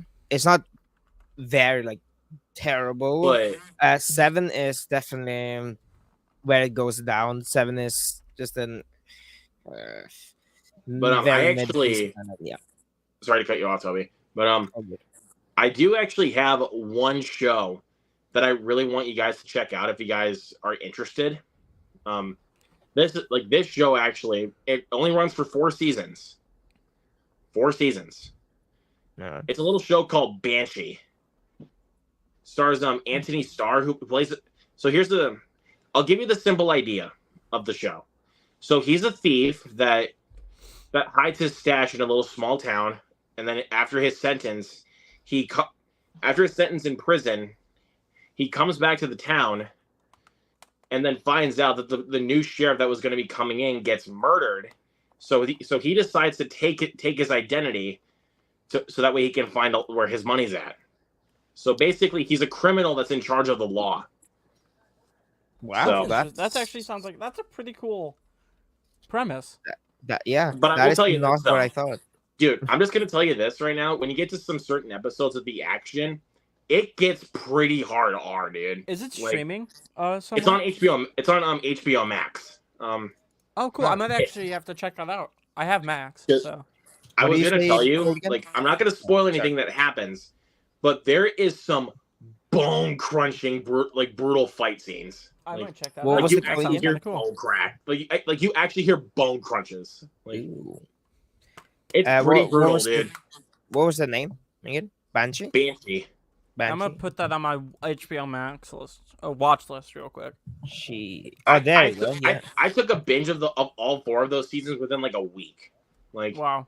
So I- it's a like, I good. was I mean, so that's good into that, that like, show. I will say one show I've been watching. God, so much of. Because season 2 just finished. I didn't catch it in time, but I just recently started Pretty Little Liars Original Sin on Max. Oh, it's fucking great. I am thoroughly enjoying it so far. It's the way I describe it is like it's what the Scream show wanted to be, and it's like it's kind of it's not the first 3 episodes were really much like more kind of slasher-esque, and now episode 4 not really. It's more so of like unpacking the big event that happens in episode 3, which obviously I won't spoil, but it's really good. It's great. Like I haven't seen the original Pretty Little Liars show or anything. I was like, this looks pretty good. It's great. Bailey Madison, who was like the lead, she's like the teen girl in The Strangers Pray at Night. She's one of the leads. She plays the character Imogen, and she's great in Pray at Night, and she's fantastic in Original Sin. So I can't recommend it enough. I think it's awesome. I'm excited to watch Summer School, and then apparently season 3 is called Scene Stealer, and that's going to be next year. Apparently, here's another I'm show. greatly anticipating. Here's another show I got pretty hard into back when I was watching it. It's only 1 season, which I will say sometimes those types of shows are the best because it's just 1 season and you're done. A limited like- series. I rock with those. It's a little mini series called The Night of, starring Riz Ahmed. Hmm. So basically, he gets falsely accused of murder, and basically the whole series is him. It's basically kind of showing you what would happen to a certain person if you were falsely accused of murder and just sentenced to prison. Like it's a really dark look into that. Like, I will say, as much as I love especially season 3 and 4, season 2 I can give or take. I think Stranger Things would have been a pretty cool limited series if it was just season 1. If it was just season 1, I think the show would be an easy 10 out of 10. I think season 2 is good, but it's not as good as season 1. Season 3 is my 3 I think personal is amazing. favorite. I love the 80s aesthetic, love the mind flayer, all that. And season 4 is good too, but the episode lengths are just too long. Well, I think they're gonna stick with that episode. I did length want for to season also. 5, which makes Toby, what season of The Flash was Cicada the villain of? I couldn't remember. Ada? Yeah. 6. 6, that's what I thought. 6 for me was the beginning of the end, because I couldn't stand Cicada, because the season was cut off from the pandemic, so they had to take up the first couple episodes of season 7 to wrap up all the Cicada stuff. Or was it I can't know. I think it was Mirror No, it was 5. It was 5 actually. Yeah. Who was your I think favorite season villain? 6 was Mirror Master, if I'm not mistaken. It was Bloodwork. Who's your guys' favorite like reoccurring villain of the season? I loved Savitar. I thought Savitar was awesome. Savitar was incredible, dude. Well, yeah, he was the main villain, not the recurring villain. Like, That's what I mean. Yeah, that's what I meant. The by main that. villain. Okay. Like, in this, dude, seeing Savitar in season 3, dude. Oh, I hate what they did with Iris in that season because I just fucking hate Iris. I hate what they did with Iris in general. I fucking hate Iris. I hate her so much, but I thought Savitar. I thought the design was very cool, and I like this. Season 3 is probably my favorite one. My favorite villain in the show is Zoom. When they stop using speedster villains, it falls off hard. It does. Because like for an episode or two, like we get some of Flash's like rogue gallery, and like those work for like an episode. But like having someone that like they just have to do so many laps in writing, pun intended, to get around the fact that he has super speed. He can go like he has speed thinking, so he can think at super speed, and they just have to do mental gymnastics to make anything work, and it most of the time just doesn't. Yeah. Because they introduce a stupid device called Flash Time, where he goes slow-mo, and everyone is frozen around him, and he can move freely for as long as he can hold it. And the writers never used it because they probably regret introducing it because it would solve every problem ever in the show. You know, I just saw a Twitter post, and it said, "Who the fuck is in my room?" And it's this fucking image. Wait, let me see. What the fuck? I saw that. I saw that too. That's probably gonna go in the Minecraft group chat. God. But, yeah, Gav, I saw that in an Enderman account, and it has like the gold checkmark too on Twitter, so I don't even know what's it about. And they said, "You keep your mouth shut, motherfucker." I do want to talk about here's another show I want to point out. Like now since we're getting on a big topic of TV shows. Here's one show that I also got pretty hard into. I have finished the entire show, especially with the revival season. I will tell you, after season 4, it got a little hit or miss. My boy, Dexter. It got a little hit or miss after season 4 because the first 4 seasons are fantastic. Like the first 4 seasons are the best. So I think you guys know that Toby has Haunted Vikings, his like little film studio thing. Yes. I cooked up this little bad boy for him today. Yo, that was sick. I saw that. Hell yeah. I really love that. I really love that. Haunted Vikings, yeah. Have you checked out what you're gonna do with that shit, by the way, Toby? I'm very excited. Have you checked out X-Men 97 yet? No, I haven't really been in like a show mood, to be honest with you. The only show I've been getting back into is South Park. Because I'm just a fanatic of that show. At least try the first episode. The episodes are only like 30 minutes, so it's like, and it's amazing. Like you don't even have to watch the original series to understand it. Ask Gavin; he hasn't seen like anything from the original series. Shit about the X-Men, but the show was badass. Yeah, I will have to watch that show, but it's like I also need to find the correct time to do so because there also is quite a few other shows I still need to finish, like that I trailed off on for some reason. Like one of the I still have to finish Stranger Things. I only got halfway through season 1 and just kind of trailed off for some reason. Wait, have you not seen season 2, 3, or 4? No, I've only gotten to halfway through season 1 and I kind of trailed off for some reason because there was just I don't know why. Look. I was like, look, it was really good from what I've seen. Like I really liked what I've seen. I just trailed off for some reason because I was in the middle of so many different shows. Like that was even like when I was doing like my rerun of like Breaking Bad. So Mike said this man still ain't seen Smiling Friends. Give him a break. I've seen half of the first season. That shit's so funny. Like I even still gotta like finish shit like Rescue Me, which I'm only like halfway through season 5. Like, finish Stranger. At least finish the first season, man. At one time, I commit to one show and I binge the fuck out of it. I watched season 2 and 3 of The Boys in one weekend, and that's 16. And that's like 16 hours of television right there. Yeah, the reason I haven't watched a movie in like 3 days is because I've been just fucking watching Pretty Little Liars. And each episode's like 50 minutes. Like, here, let me go get Let me go get a couple of shows quick. The thing I was going to say with the Haunted Viking, I do have an actually good illustrator that is actually helping me with a illustration of something. Ooh, Can't say yet. That's exciting. And then I also made I made a little something. I'll send to you, and you can show it. Actually, um, I just made something very quick in Photoshop, and I used that thing you sent. Hold on.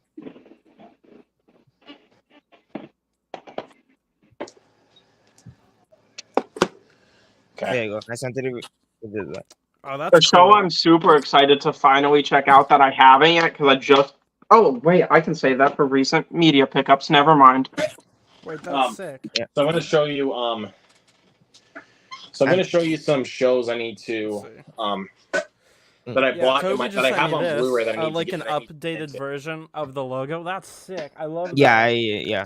That That is actually, really by the cool. way, that actually says Haunted Vikings. By the way, that script. That's so cool. That's So- sweet. So Yeah. here's one of the shows that I still have yet to finish. Even though I've gotten through the first season, but then for some reason I trailed off. Even though I loved the first season, which is Westworld. I've seen this season. I loved what I saw. I thought it was a great season of television.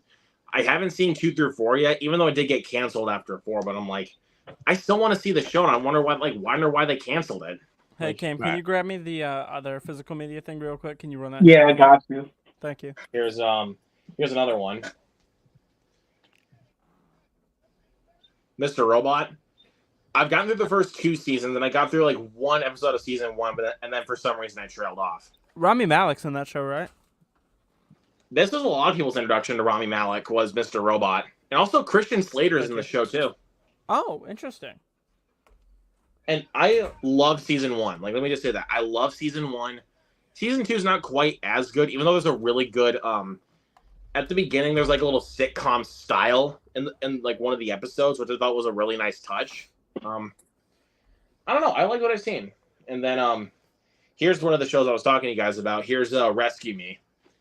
I've only gotten halfway through season 5, and I don't know. Season 5 just was not as good as the first 4 seasons, even though the first 2 seasons are gold for this show. Like, but yeah, I thought it was really good from what I've seen though. And then a couple shows I need to get into. Dude, Frisky's gonna be pissed at me because I still have not watched a single episode of this yet. That is Twin Peaks. Like, I still have not watched a single episode of this show yet, and I need to do it. And then here's another one, which is 12 Monkeys. This is based off of the Terry Gilliam film of the same name. Interesting. It's got Aaron Stanford, who plays the Bruce Willis role from the movie. So, and I bought the complete series because it was going like around for like $40, I think, and I think it's only like 4 seasons. So I got it, and then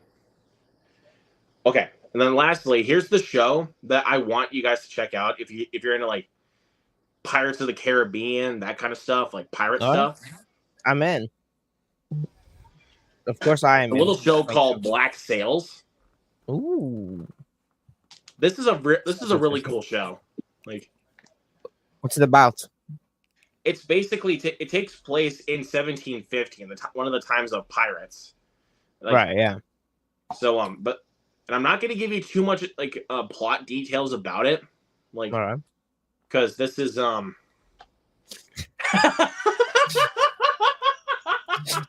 a Violent Nature. Yeah. Yeah. I remember that. That's perfect. Let's see. I don't know. It's such a cliffhanger. The only reason they canceled it because we're doing. Oh damn! That's sad. That is sad. Even though I still want to check out the rest of the show though, because I really liked what I saw. But again, also for this one, there's only 4 seasons of this show, so it's a pretty quick, easy binge. Well, I don't know if I'd say that. I would probably take you like about. It's like about 5 months. 36 hours of television to go through for this show. Shit. All right. It's gonna be a lot, but it's Right, worth it. and It's 5 worth months. it for this show. 5 months. That's fine. I think it's worth it. It sounds interesting. What did I even say? It sounds interesting. That's Interesting. I said something Oh, like there's the charm. blah, blah, blah, blah, blah, or something. I don't know. Oh yeah. Come down and chum some of this shit. Yum yum yum. Also, I'm because getting there's a it. Viking in here, I recommend the show Vikings. Makes sense. I want to check out Vikings. I've heard of that I've heard it's show. good. I want to check it out. But one show I actually would love to go back and rewatch, even though we're not going to get season 2 until a couple of years, is Peacemaker. Next Yeah. year is season Love it. 2. Oh god, I cannot wait for season 2. I love season 1. Like, Hell yeah. Yeah, it's amazing. I've seen it like probably 2 or 3 times now. nope. Anyone? I don't think so. This is my second watch, so I've seen this film countless times. Yeah. Same here. I have no idea how many times I've seen it. Bitch, what the hell are you doing? Like, if you do not here's another thing. If you guys do not have Jaws on your shelf, what the hell are you doing? And the 4K scan looks really good. So I don't have I Jaws don't on understand the hate myself. for the 4K scan. A lot of people thought that the 4K scan didn't Do I look need good. this It looks 4K? great. I like it. I don't know because I believe Jaws 2 just got a 4K. It did, and I know Jaws 3 and 4 are gonna get 4Ks here pretty soon. I'll probably end up buying it. I'll probably end because I don't have any of the sequels. I'll probably. I have the end up sequels buying in a. I have the sequels in a 3-pack that has 2, 3, and 4. So And yeah, I don't know why they keep bundling. It's weird that they keep bundling them together. But like those films, I'm waiting for a Scream 4 4K to release. Because apparently there's rumors going around that the scan of that is gonna like remove a lot of the like gloss that the film infamously has. yes. Which if they do that, instant buy for me. I don't hate that look, by the way. I don't hate it, but like I'm curious it as to and know what plus the it film is a bit is gonna but the- look like without that. But to be you know? fair though, a lot of the lighting in Scream 4 is distracting. Like, I didn't I Yeah. wouldn't say it's distracting. It took when I was first watching it, I was like, oh, that's what it looks like. But it didn't really matter to me in the grand scheme of things. But I am very very curious to know, fuck, what was Let's that? see. To know if the 4K is gonna have it. yes, agreed. It is so great. Okay, this is his defense. That's a good reasoning. It was $9.99, so he couldn't pass on it for the 4K. So that's fine. But for $5 more, keep in mind I got the Steelbook, so I mean, the 4K Steelbook for Jaws. we both got the 4K Steelbook, and this thing is a freaking beauty. That's a great Steelbook. I will say I didn't realize that it was again. I didn't realize that it was 4K until what is it? An hour and 32 minutes ago. Are y'all That's are what I y'all realized. ready for apparently Caesars are coming. Caesars is coming. I know, right? I know the fucking Alzheimer's thing. They're like, there's a new cure for Yeah, you seen that? Alzheimer's. Yeah, I posted. I Holy quote shit. tweeted the tweet on it, and I just said Nah. "Rise of the Planet of the Apes." Well, Are together. Fuck, are we all gonna be taken Strong. over by fucking monkeys? We need to group up. We need to hunt. Shit. We need to be a group. you? Imagine that is our first Hold on. meeting. Can you fucking imagine? I could not imagine, dude. That's That's crazy. bro, Zombie by that apocalypse point, or Rise of the anything. Planet of the Apes is gonna be a fucking documentary. I swear to God, Mhm. yeah. Mm-hmm. Oh my god, yeah. A biopic, biopic trilogy. Oh shit.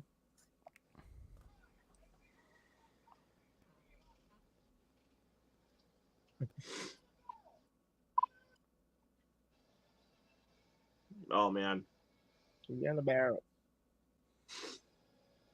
dude, that score, dude. It's I like how we all just collectively shut the fuck up and locked in for this scene. Well, As soon as the shark showed up, we're we all also just kind of got nearing into quiet. the best part of the movie. Like, Yeah. yeah. So fucking good.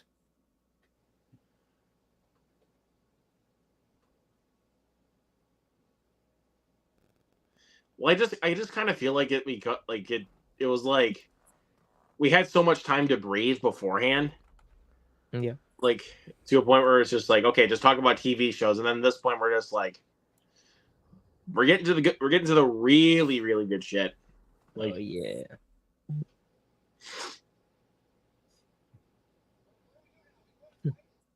bro just staring into our souls.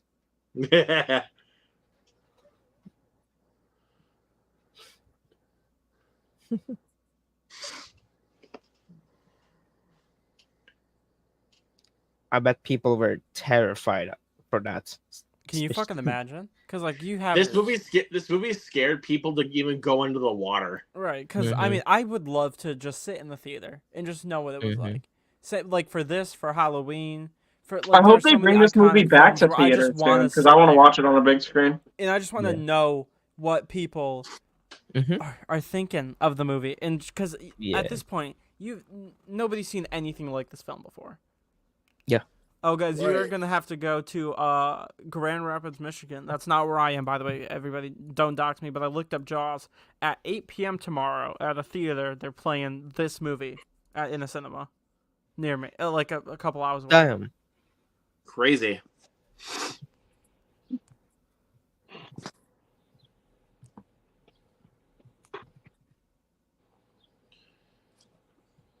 Let's see. Checking up on some releases for Blu-rays. Next week is a huge week for new releases. I know we got. It is going to Abigail, be a huge. We We got Civil War. We got Challengers. Boy and the Heron. Abigail. Boy Kills World. We got those coming up. If I pick up any, I'm gonna pick up Challengers. I think the only one out of that bunch I'm not going to be buying is Tarot. Yeah, same. I'm not I'm not buying gonna it. buy Boy Kills World. Oh, I'm not gonna buy any of them immediately, probably. But the ones I'm definitely going to at least pick up eventually is Boy and the Heron, Challengers, Civil War, and Abigail. Just those ones. I actually do want you to check out Boy Kills World. It is a really silly movie for sure, but like, it's a movie that you have to sustain is really stupid. I mean, Like- I'll probably check it out eventually, but I don't. That's not one where I'm like, I gotta own that one on physical media. That I'm actually the opposite. Like, I actually feel like I have to own that movie because it is just so much my thing. Like, and I will tell you, dude, it is bloody. Like, it's like, dude, it is bloody as hell.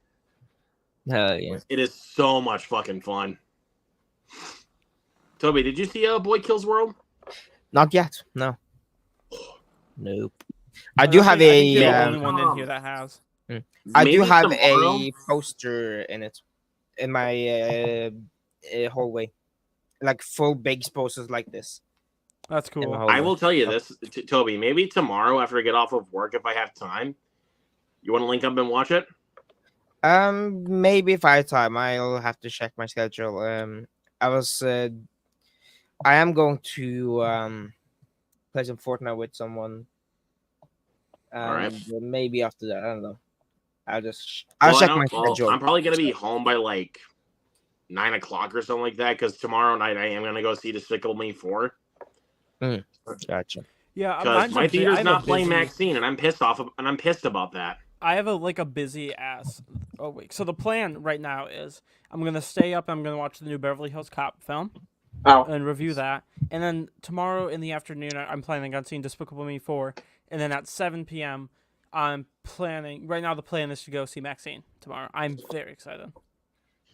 The only like close by theater that is getting Maxine for me is an hour away. It was the same theater I went to go see the Bike Riders, Hmm. and I am pissed about that. Like, dude, you honestly have no idea how badly I wanted to see Maxine. Why But don't you? no, I said how badly I want to see it. I know. Like- Why don't you go see it? I don't know, because like I have to convince somebody to take me, like, and I Hmm. can't. And I'm not going to convince my parents to take me. They're not going to like the movie, Hmm. like, because especially with some of the stuff that's involved with the film, I'm like, okay, they're not going to like this. See, my folks are like entirely different. Like, I mean, fucking I watched I saw Pearl in cinemas with my mom. We both enjoyed it. It was a little, I will admit, it was a kind of awkward when there was the scene of them just watching porn. That was a little silly. And then Oppenheimer, Dude, that was so fucking awkward because I'm just watching the movie. I'm just looking straight ahead, and the sex scene's happening. I'm just looking straight ahead, just watching the movie, and my mom's just looking at me the whole fucking time. I'm just like, what? I took my dad to that was me Oppenheimer. with So that was me with Dumb Money. Like, because I don't know, I didn't know there was a sex scene in Oppenheimer sitting there. And then that happened. I was like, what the? God damn it! the worst thing is that I took my whole family to see Poor Things, and I didn't know anything about it. So dude, that's bad. I took my mom to see The Suicide Squad and didn't tell her it was R-rated. So when Pete Davidson's face blew off, that was fun. Yeah, that was me with Dumb Money. Like, I knew the film was gonna have a lot of cussing in it. Like, as soon as I saw the trailer, I didn't think it'd be as vulgar as it was, though, dude. Because that movie's pretty fucking vulgar. Like, yeah, I have no issue showing my family films with language, or violence. Really, that stuff. It's really just the nudity that's awkward. Like, that's I personally, if there's nudity in the film, I don't like, care if there's nudity in the film. Like, I know some people are like, I just won't watch this film because there's nudity in it. I'm not like that. I don't really care. I fucking love, like, Poor Things. I love Poor Things, and that has so much in there. But yeah, I don't know. It's just it's a little awkward. Like, it's not that big of a deal. Like, I took my grandma to see Anyone But You. She fucking loved it. But the funniest thing with the film is we walked out of the theater and she looked at me and she goes, "I think I saw everybody's ass in that movie." That's the first thing she said to me when we walked out of the theater. That's great. She but I wanted enjoyed to say this though, like I liked it too. I thought it was good. But I was gonna say this though, with Dumb Money. Like, after my mom and I left, I asked her, like, "What'd you think?" And she was like, "That was interesting." Like, that was literally the only thing she said. That was interesting. That was a lot more vulgar than I thought it was going to be. And then we were on the phone with my dad, and then she was like, "There's a lot of vulgarity in that film. Like, there's even like quite a bit of, like, there's even a song that references like a lot of pussy." So, but the film takes place back in 2020, so it's like, do you not expect any of like the songs that are gonna just involve pussy? Yeah, I mean, yeah, because I think it is just really different. My family doesn't really care. My grandma she loves her like R-rated horror films. One of her favorite films of all time, I believe, is Psycho. And that's, it's not the original, tame. Right? It's huh? The original, right? I don't even think she knows the remake exists. So good, because the remake doesn't exist. Because me and my grandma, we watch every time we're over there. We watch like a movie. Of course, last time, we did Strangers Chapter 1, which she did love. But like the first time we ever did that, it was the original Psycho, because she was like, "I can't believe you've seen it. You haven't seen it yet." So I was like, "All right, let's watch it." And I adore it. I think the original Psycho is amazing. I remember that one you told me like about with Gavin. I remember that one you told me about with Blood and Honey, the first one. Like, yes, yeah, because did really enjoy it was the wood chipper scene, and you felt awkward. Like, she did very much so. She loved both Winnie the Pooh films. But I will say, a funny interaction is I guess she has a very good taste in cinema, because I haven't seen any of the Godfather movies yet. It's on my watch list, of course. But I was telling my grandma that, and she was like, "Well, what the fuck are you doing?" So she like shamed me for not seeing at least part 1. Hell yeah. Yeah, I don't know. I also haven't watched them. She can't wait. Every time I see her, or every time I'm on the, I was on the call with her today, and again she was just like, "I can't wait for Strangers Chapter 2. I can't wait to see number 2 with you. We're going day fucking." And I was like, I remembered. I was like, I'm getting my license in August. I can drive. We can drive there. I can drive you to the cinema, because she doesn't have a license. I was like, "Hey, I could drive you to the cinema. We can all go." And she was like, "Well, we're fucking there day 1." And I was like, "Okay, yeah, I agree, but calm down." Yeah, she loved it though. I was very, because I was watching it and I was like, she has a habit of calling every character just bitch in the movie she's watching. It's so weird. So I was like, is she liking this movie? I can't tell. And then it ended and she was like, "I fucking loved it." So I was like, "Hey, good." She still hasn't seen the first 2. One time, she walked in on me watching Strangers Pray at Night for the first time, and it was so funny. It was my uncle was there and she was there too, and she just walked in and she was like, "What the shit is this?" And then my uncle was so invested, he just sat down and watched the movie with me. Pray at Night's awesome. I think Pray at Night is so cool. The music is that's probably my biggest compliment to Strangers Pray at Night. The music is so good. That is my favorite part of the film, honestly, is the score. should I have been scared with what I was watching and the jump scares? Yeah, maybe. But when I'm just vibing, I'm not gonna be.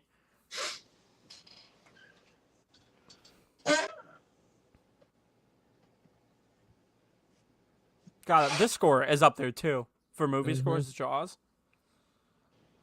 It's I high. Oh man, it's so good. Yeah. I will think say also one day, after- I don't know what was going on with me. I was trying to spell psycho, and for some reason, the P-U-S-Y-C-H-O spelling, it just didn't clock. I was like, that can't be right. And so the whole day I was going through a dilemma because I just thought it looked wrong, even though it is right. What was the? If I may ask, what was the way you thought it was spelled? Man, if I'm being fully honest, I have no clue. I just thought it looked wrong. Yeah, I don't know. Like, I was I'm gonna be I honest was writing with you, something dude. and I wrote psycho and I was like, that can't be right. And then I looked it up and I guess I gaslighted myself and I was like, maybe Google got it wrong too. Dude, I did that with Scream. I was looking up stuff How the fuck about do you spell Scream, scream wrong? and I wrote it, and I spelled it right, and I was looking at it, and my eyes tricked me. I was like, I spelled something wrong, so I did a research, and I was like, no, that's right. Then I went back to my document that I was researching stuff on, and I was like, no, that looks wrong because my brain was fucking tricking me. But I spelled Scream right. How'd you think it was spelled? No, I knew it was spelled right. I knew it was spelled right, but my brain was tricking me into thinking I didn't spell it right. Like I was looking at it too much, and it looked wrong. Psycho to me, it looks correct when it's all uppercase, but if it's all lowercase, it looks wrong to me. Still, like I know it's right. Okay. It's just, it looks weird. It makes me uncomfortable. I will say one of the most annoying things is for like the Terrifier films. I'll type them in, and Google thinks I spelled like terrified wrong. That shit's so annoying. Especially on YouTube when I'll be like doing a video or something and I write Terrifier and it like has the red line throughout and I'm like, guys, that's right.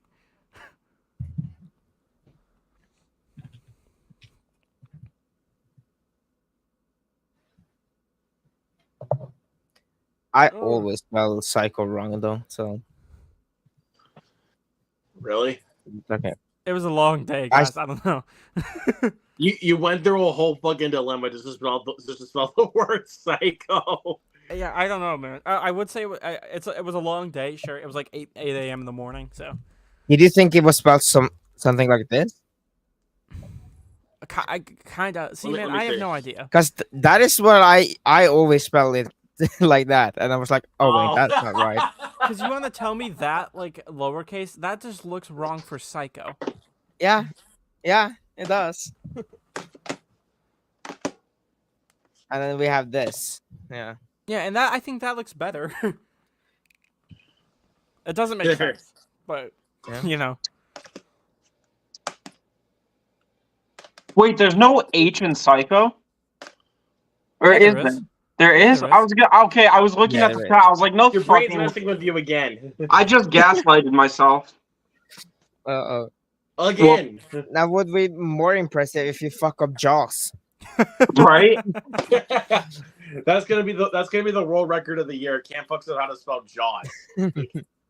Yeah. I'm kidding, Cam. I'm kidding. You know I'm kidding. Yeah. See, I don't know why. I haven't seen this movie in probably a year or two. I don't remember ever seeing like the shark actually seeing it visibly under the water apart from the spine, the fin. But I'm seeing it a lot more now, and that makes it fucking scarier. Yeah. Now the shark is a bitch. I Just could with take the him. barrel going along with it, dude. It's crazy. Like, if the shark is a bitch, I could win a fist fight. Fuck Bruce. Exactly. I would no the entire I need time to when I did my band trip to Hawaii, because we were of course at the ocean. I was telling my mom, I was like, if I see a shark fin in the distance in the water, I'm gunning for it and I'm gonna win that fight. I was determined. Well, What are you, Jason Statham? Yeah, I was determined Hey. to fight a shark. I didn't even care. someone called the funeral home. Oh no, I was gonna win that. I was gonna punch that bitch right to Norway, bro. You were gonna see What, him. you were gonna try to? I need to see You it. were gonna start. Yeah, well, I like, didn't see a shark. I wanted to. It's still But- shipping. Yeah, it's still I'll it's skip- still yeah, I- on its way, Yeah, but I you know, shipped it. I shipped it, but it's coming. Okay, it's coming. yeah, it's on its way. It's on its way. Trust, Yeah, trust. yeah. It will one day break through your window at the middle of night. It's a Yeah, normal thing to do. So you won't be home though because you're out being Batman. So you'll come home and there will be a shark. So you need the bat shark repellent. no, but he is my friend. Yeah, true. Yeah. They're my friend. I use them on the water so I can get to places. That would make sense. Yeah. Racist. You have a I'll bat ship shark. one of them to you. I'll ship one to you. Okay, sounds good. We'll And then just it trade. breaks We'll into your trade window at sharks. the Yeah, Hmm? we'll trade. I'll go back to Hawaii and we can do some shark trading. Yeah. The fuck were we talking about? I don't even know anymore. Shark Shark trading. trading? Hell yeah. Shark trading. Let's go. Hell yeah. That actually sounds like something some fishermen would do. Shark Yeah. trading. Yeah, you just send them over. Yeah. I will I don't say, ship a lot it of to another people- country though, but A lot of people bitched about it in the Acolyte. The Sith guy, he in episode 5, because he has in Legends lore, there's like this metal that can like deactivate lightsabers and short circuit them. This dude, the villain, has a helmet of that, and he headbutts a lightsaber blade and deactivates it. It was fucking badass. God I thought it was damn, okay. awesome. Holy Because shit. he did that a couple times. He would just deactivate lightsabers, and I was like, "That's so cool." He headbutts a lightsaber blade, and it like that. I love that. I think that's so. It just refreshes it in a way that works. Oh, Well, Toby people gone. were complaining that they weren't. Oh, where'd Toby Toby, go? where'd you go? Toby, What, me? Toby, no. Toby, no. Oh, he's back here. Oh, we're good. I was having a Fair panic enough. attack You're there. muted. We can't hear you. There you go. What? Well, yeah. But yeah, people were complaining that they weren't doing stuff from Legends in Acolyte. Then when they pull something from Legends, it's a problem. It is Like- the coolest thing. I don't think like Acolyte is like atrociously bad. I just didn't like it. It's not even that woke or anything. Like I It's just not. There are just just- gay people in it. didn't enjoy it. Also, I'm tired of hearing that word woke. I am too because it's not a valid criticism. Calling just if you, Yep. if you just say all that shit's woke, and then that's it. I will say one thing that's kind of funny to me about The Boys is people. I saw some people throw a fit that Frenchie was like gay, and he had a boy, and he was like having sex with a guy in season 4. How the fuck are you gonna complain about that? But the deep fucking an octopus is perfectly fine in your book. Yeah. What the fuck Right. is that Well, shit? it's also Mhm. like it's not like Did he- French and Uh-huh. Kamiko already had the moment, and they were like okay, it was after they kissed, and Kamiko was like, it was weird, not because we don't love each other, but because we're family, but not in that way. Like they're Mhm. brother and sister to each other. But like I saw, like I was sitting That's some here thinking, Alabama I was shit, like, by the way. he fucks a fish, and y'all are fine with that. But Yeah. God forbid if there's gay people. Now that's too Yeah, far. He puts Yeah. an octopus on his shmee, and that's fine. That's fine. You Gay guys people- find now, the, the gay shit is like, You guys see the like the gay shit's too much. Like, what the fuck is wrong with you people? you guys see a lot of people like reviewed Bomb on Letterboxd. No, not like Letterboxd, Rotten Tomatoes I saw Yeah. that. to get that Which like is so weird. I will 40, say it's one of 30 my shit. favorite seasons. I think season 3 is still my favorite season though. So Yeah, That's fair, yeah. I do miss Soldier Boy quite a bit because he was I awesome. do. Mhm. I Yeah, wonder if do you think he might come back? I think there could be. I think he could. Yeah. Because I think it was so funny that like the creator of the Boys show was like, you can call our show woke, but then just don't watch it if you don't want to. Like, Yeah. I'm still gonna watch it because I love it. Like, I think the term woke is entirely irrelevant to anything now. Mhm. it is because no matter what, like it's 2024. Everything is gonna be woke because that's what is normal now. Yeah. Because just grow up. Like, Who cares if two girls made like babies in Star Wars? It's a fucking. Do you know what Star Wars is? Why do you care about that? They fight If you with don't care about laser anything else, swords. then why do you just fucking care about that shit? Yeah, they have laser swords, but like two people of the same gender like each other. Grow the fuck up. Oh fuck.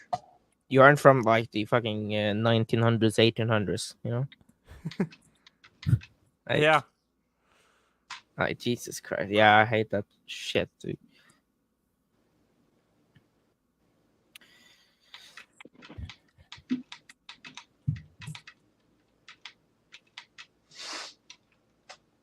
I will say though, Gav, episode 3 of The Acolyte was my least favorite. Not because it was quote unquote woke, but because it was just fucking boring. Right. It was. And so it was boring. acted horribly. Like It did kind of fuck with the lore a little bit, and it kind of undermines Anakin Skywalker. But yeah, like, and then episode 4 is just walking. yeah. But And then also, episode like in 5 the was same fact with interesting. episode 3, that there are 2 main child actors in that episode. They both suck. I don't feel bad saying that because I have seen really great child performances before. Like, for example, The Black Phone. Yeah. Yeah. Every single. It's just a problem. It's not a problem that they're kids. It's the problem of the directing, of the direction that they're given. Like, you know, the child acting's bad when I start laughing. Just gonna say that. I was watching the episode and I was just chuckling to myself. I was like, what the fuck is happening? Like, this is... I know. There's a lot of bad performances in that show, though. Except for Jackie. Jackie has my heart. I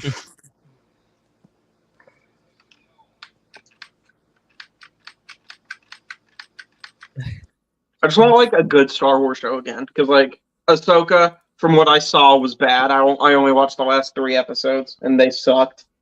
But I also didn't really have an anchor for the show because I don't give a fuck about Rebels or Clone Wars or anything like that.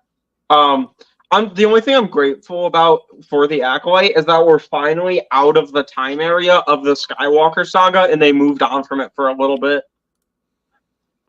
It's a shit show, but I appreciate the fact that they're switching it up a little bit. Yeah. I couldn't even finish Ahsoka. If you guys are talking about Ahsoka, I couldn't even finish that shit. I did. I watched the last 3 episodes. I mean, that's it. I didn't watch anything else. I watched 1 before, and I was like, nope. Yeah. Episode 5 is like the best episode because it has like Anakin Skywalker and Clone Wars stuff, but I don't care about the Clone Wars. Like, Right. There's nothing to help me there. I dropped off Star Wars so much. I don't even. Nostalgia bait only works for me if it's Marvel. Yeah, like I was so upset. I didn't finish Mando season 3. I didn't watch Andor. I've heard it's great. I do want to watch Andor because apparently it's really good. But Obi-Wan disappointed me. I thought Obi-Wan was pretty mediocre to bad, around that range. But the 6th episode was fucking great. I thought the finale, but again, it was just Obi-Wan and Darth Vader fighting, and that's fucking awesome. I'm gonna eat that shit up. So. There's a new survival horror game on Steam called Epstein, and it's a survival horror game where you have to escape Jeffrey Epstein on Epstein Island. Now that I will play. All right. Yeah. There you guys go. That would be fun. Yeah. How do you spell that? Oh my god, it's $1.19. Oh, I'm buying that shit. Oh my god. That sounds fucking... It's multiplayer. Wait, is it multiplayer? Is it? Oh my god, I think it's... Oh, wait, hold on. I can't tell. Okay. If it is, we gotta hop on a call and play it. I'll buy it. Oh my god, what the I'll hell? actually buy it too, but... That's so funny.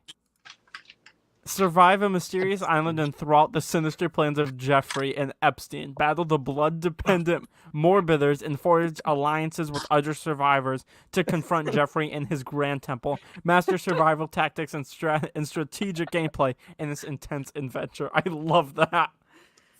That's so funny. Now I'm buying that. This is gaming. Yeah, this is gaming. It's probably going to be more entertaining to play than fucking Helldivers 2. Or not Helldivers 2. Helldivers 2 is amazing. Hellblade 2. Oh god. Helldivers 2 was awesome. I loved Helldivers 2. But holy shit. I got like probably, dude, I'm not even kidding. I played the first, it's a 5-hour game. I played the first hour of Hellblade. It's just walking. There's like there was like a couple combat scenes, and the combat's pretty good. But Hey. it's other than that, it's just walking. No, you should play. Hmm. Definitely my favorite game of all time. God of War. Oh, God of War. With I Kratos. actually I don't think I have it on Steam. I thought I bought Hmm. it, but I guess I did not. Played the 2018 version. There are older games, but I absolutely love the one with the 2000 version. Probably stereotypic because it's Norse mythology. So I well, played a bit of Ragnarok because my mom, when she got me the PS5 for Christmas, it was the Ragnarok bundle. So I played Right. a bit of that because I played it a lot of 2018, and I just watched the story recap so I could jump into God of War Ragnarok. It's really fun. It's a really good game. Story's great. I really like. Of course, I'm a Marvel shill, so I really like the goofy Chris Hemsworth Thor in the MCU and kind of the moody, gritty Thor in the comics. But I dig the Norse Thor as well. It's really sick. yeah, the fat guy. Yeah, I thought he was awesome. Like the fight scene with him and Kratos was one of my favorite gaming fights ever. Yes, the first. Oh, Where he revives him with Mjolnir, Yeah, bro. It was awesome. I remember the look of my face. I was playing it. I was so excited to get on this because 2018 is still also my favorite game of all time. And then I thought I was dead. I was like, what the? Okay, fine. I'll redo it. And then fucking Mjolnir comes out, revives. Oh, I know it was. I had chills. I was like, this is one of the coolest things I've ever seen. Dude, like, I was geeking right yeah, there. It was crazy. I saw that on a video and I was like, that's so fucking sick. Mm-hmm. And all of the fight scenes, they're so unique. Yeah, I did play a little bit of the combat and it was very fluent. Mm. Yeah, I highly recommend the 2018 version because it's just buy it on Steam, play it. It is worth the money for it. I mean, Ragnarok is coming out on Steam soon, so it'd be good to play the first one. Yeah, and it's good content. Do a Steam review of Ragnarok. I was actually disappointed on the Valhalla DLC, unfortunately, but it was cool. It was definitely cool. I mean, it's like a free DLC. It is pretty nice that it was free. That is true. It was like a kind of deathmatch kind of style combat. Like you go in, you do this, and then if you die, you gotta redo everything. It's I will say it's kind of annoying though that the title's God of War Ragnarok Valhalla, because Valhalla could have been like a great name for like a closing game of the franchise of this like new story, and they called it God of War Valhalla. The worst thing is that the second game was going to be the closing one of the Norse mythology. Oh, I thought they were going to do at least another. I thought they were probably going to do a couple more. Ragnarok was the closing shit.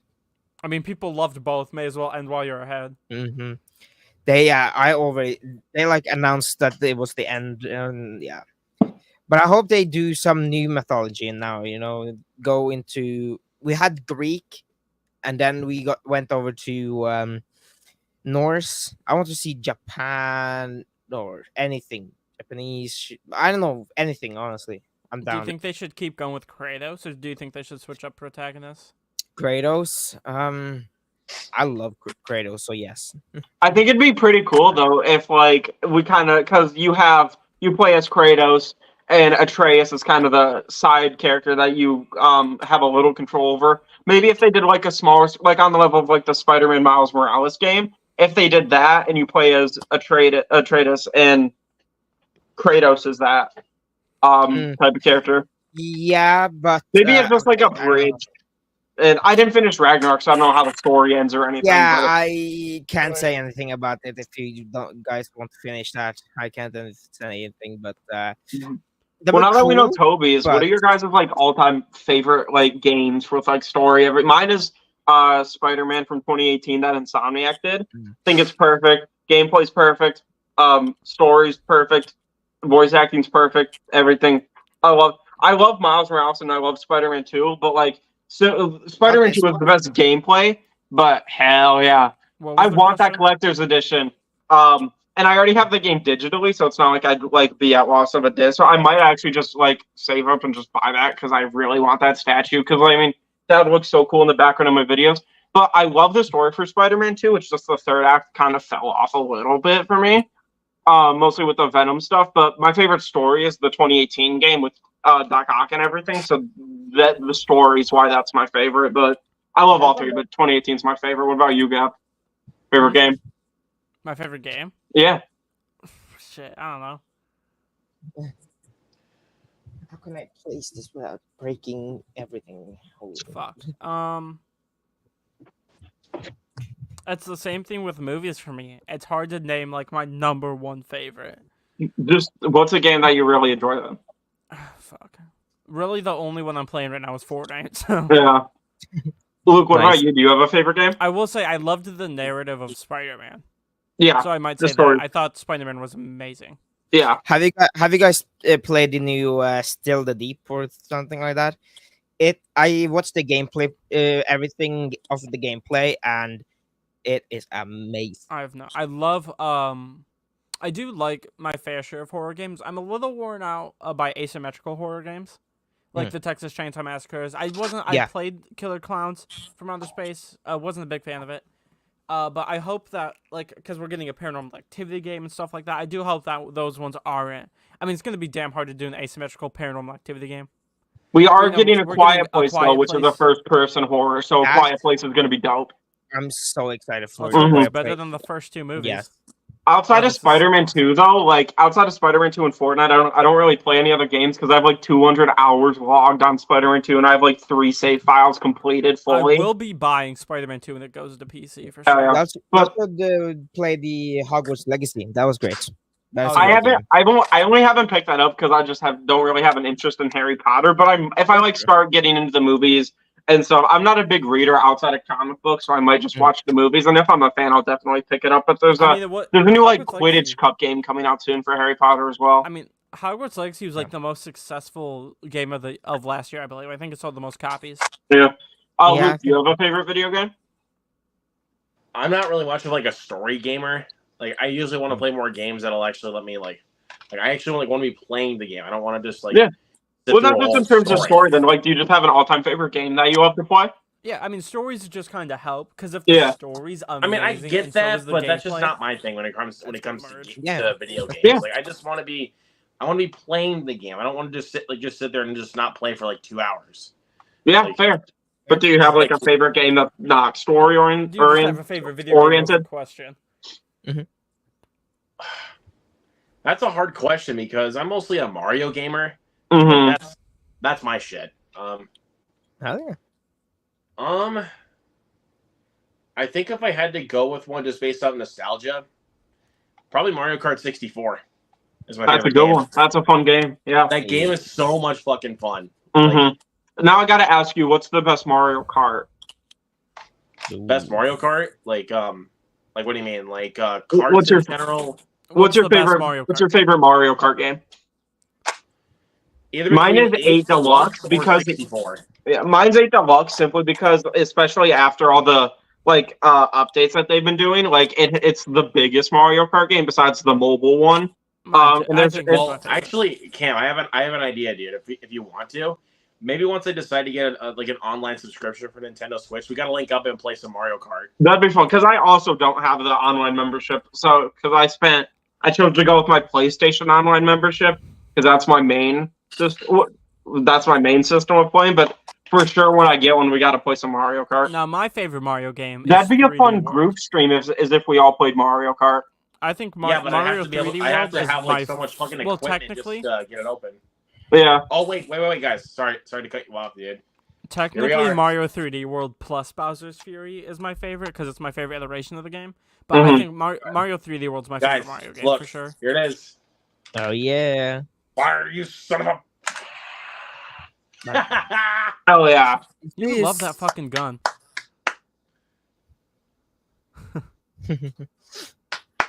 Yeah, Let's go. I will.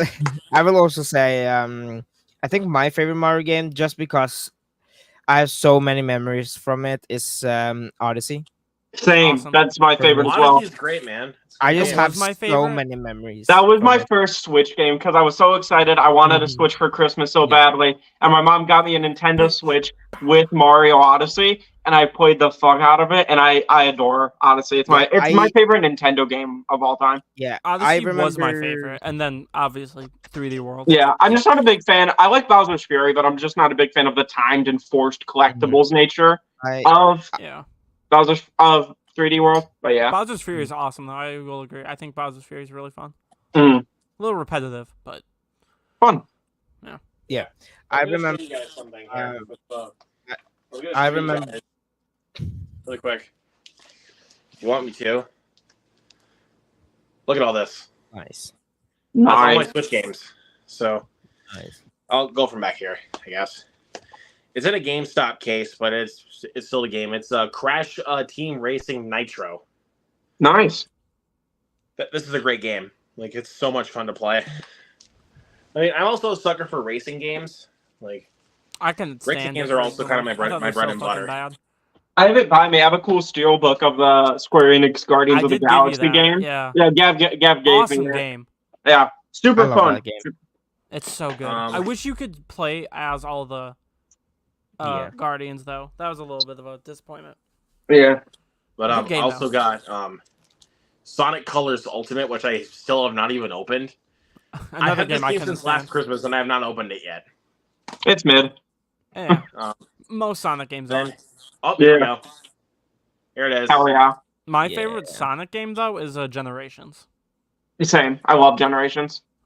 Then got Tears of the Kingdom. I want to try to get into some more Zelda stuff. So I mean, Wes Ball, he's directing the movie, so perfect timing. yeah, exactly. That's also kind of the reason why I wanted to get into more Zelda stuff. And then Mario Tennis Aces. Basically, more than half of this stuff is Mario stuff. I got Sonic Mania because you couldn't tell I'm also a big Sonic fan. Smash Brothers. Hell yeah. Ultimate is Here's another. This is another game you and I got to link up at some point to play. definitely. I love Smash Bros. Do you have a main? Out of all the characters, either There we go. That's Jaws. I'm gonna either have to go with Captain Falcon or Bowser. Not. Yeah. I'm a Link main. Or I'm also a big fan.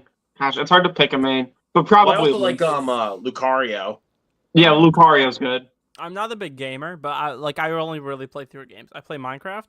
I play fucking GTA 5, and then I play Fortnite. That's Hey. really it. That's Yeah, funny. let's go. And then Oh, my yeah. god, Love it. I also got GT. That'd be a fun one to link up. Hey.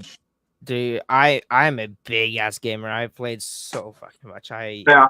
Before I Toby, got we into should totally- movies, I was a big gamer before. I movies. typically stick to the same kind, just because for me, a lot of my time is really just focused on movies and TV and YouTube. So when I do play games, it really is just those kind of quick ones. Occasionally, if it's especially like there's a film adaptation coming out, then I'll definitely be like, okay, I'll probably pick up the game. But there are some circumstances where I just won't do that. Yeah. Either. So. Toby, we should totally link up soon and play GTA and like do a heist or something. Because I just got the game. Oh, nice. Have Very you played cool. it before? I played it for over 100 hours, I think. I played it for Yeah. a bit, not too much, but I really had fun with what I have done so far. I feel Still bad getting for all used the to it. merciless people I just run over when I'm bored. That's all I do. Don't feel Like bad. your 5-star wanted level. So Oh yeah. I try to get as high of a star level as I can, and then I just try and see how long I can survive. No lie, I've gone on a 45-minute police chase before. Yeah. 45 What minutes was that? straight. Because then the cops will like stop in front of you or try and ram you. So I always go for the front of their car and I just hit and I just keep going. So you know how cops stand outside like the police vans, Gav? Yeah. I just drove the cop right through the van and just kept going. Jesus. Just I was get a going tank. crazy, bro. dude. I could not be Just stopped. tank, tanks go through everything. Yeah. So, Oh man, that's weird. But I have a I gotta lot of give you fucking hours on that shit. Oh, I got yeah. some more left really quick before we get to the last segment. Nickelodeon Kart Racers, again, my racing stuff and also nostalgia shit. Hell yeah. got the Five Nights at Freddy's Ultimate Collection that has 1 through 4 and Sister Location. Nice. I love the first game on Switch. I actually love the first game. Yeah. Great. I ports. grew will up I say- just picked up Hope Wanted 2 because that just hit Nice. physical media and I not love VR exclusive, and it's super it. fun. I will say Five Nights at Freddy's games, even though I wasn't a big fan of the film, those are still games where I have so much of a connection to them, and they always drop on PC.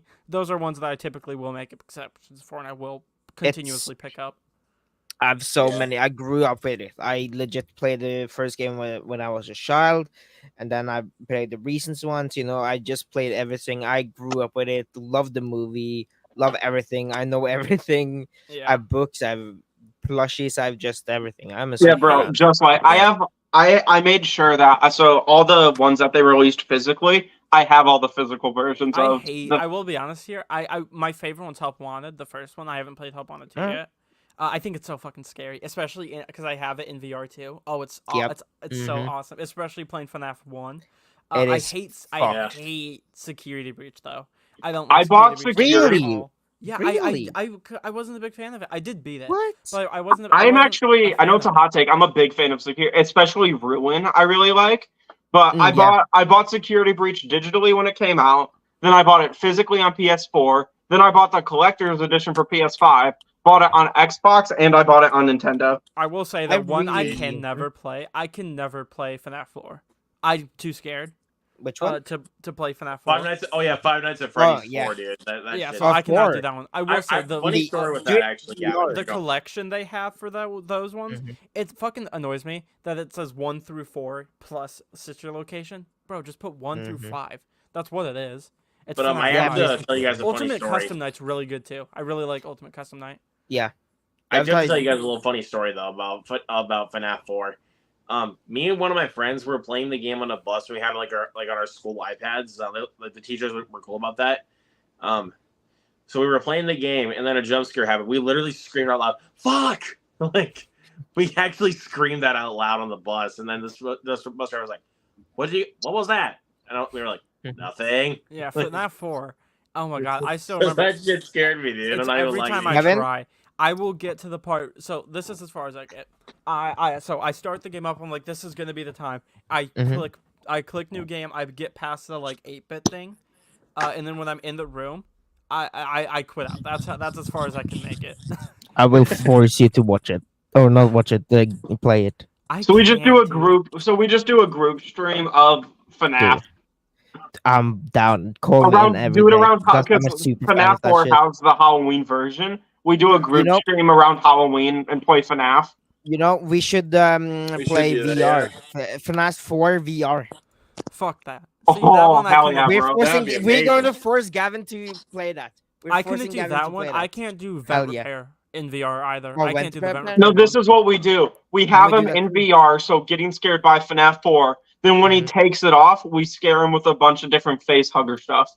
Yes. Yeah. Dude, my fucking mom's making fun of me now for that shit. I was talking to her about Alien Romulus today, and I was telling her about it. I was like, I'm so excited for the film. I was like telling her I'm doing the Road to Romulus series on the channel, reviewing every film. And she was like, yeah, we got to make sure to see that in 3D or IMAX or some shit. And I was like, no, we can't do that. And she was like, pussy.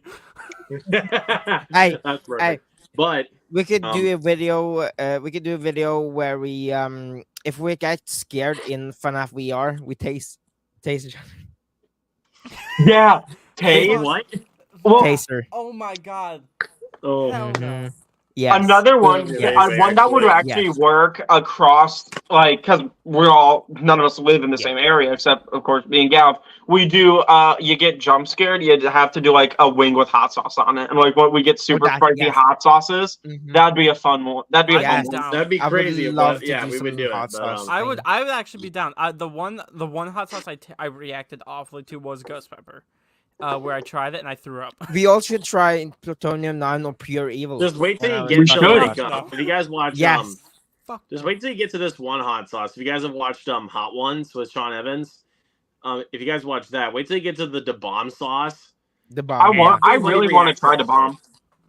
We should I try also, the me and Boris Toby are movie. gonna do some But shots I'm of gonna be plutonium honest, 9. like out of all the episodes I've I'm watched, down. I'm not even I'm joking down, you. Kevin.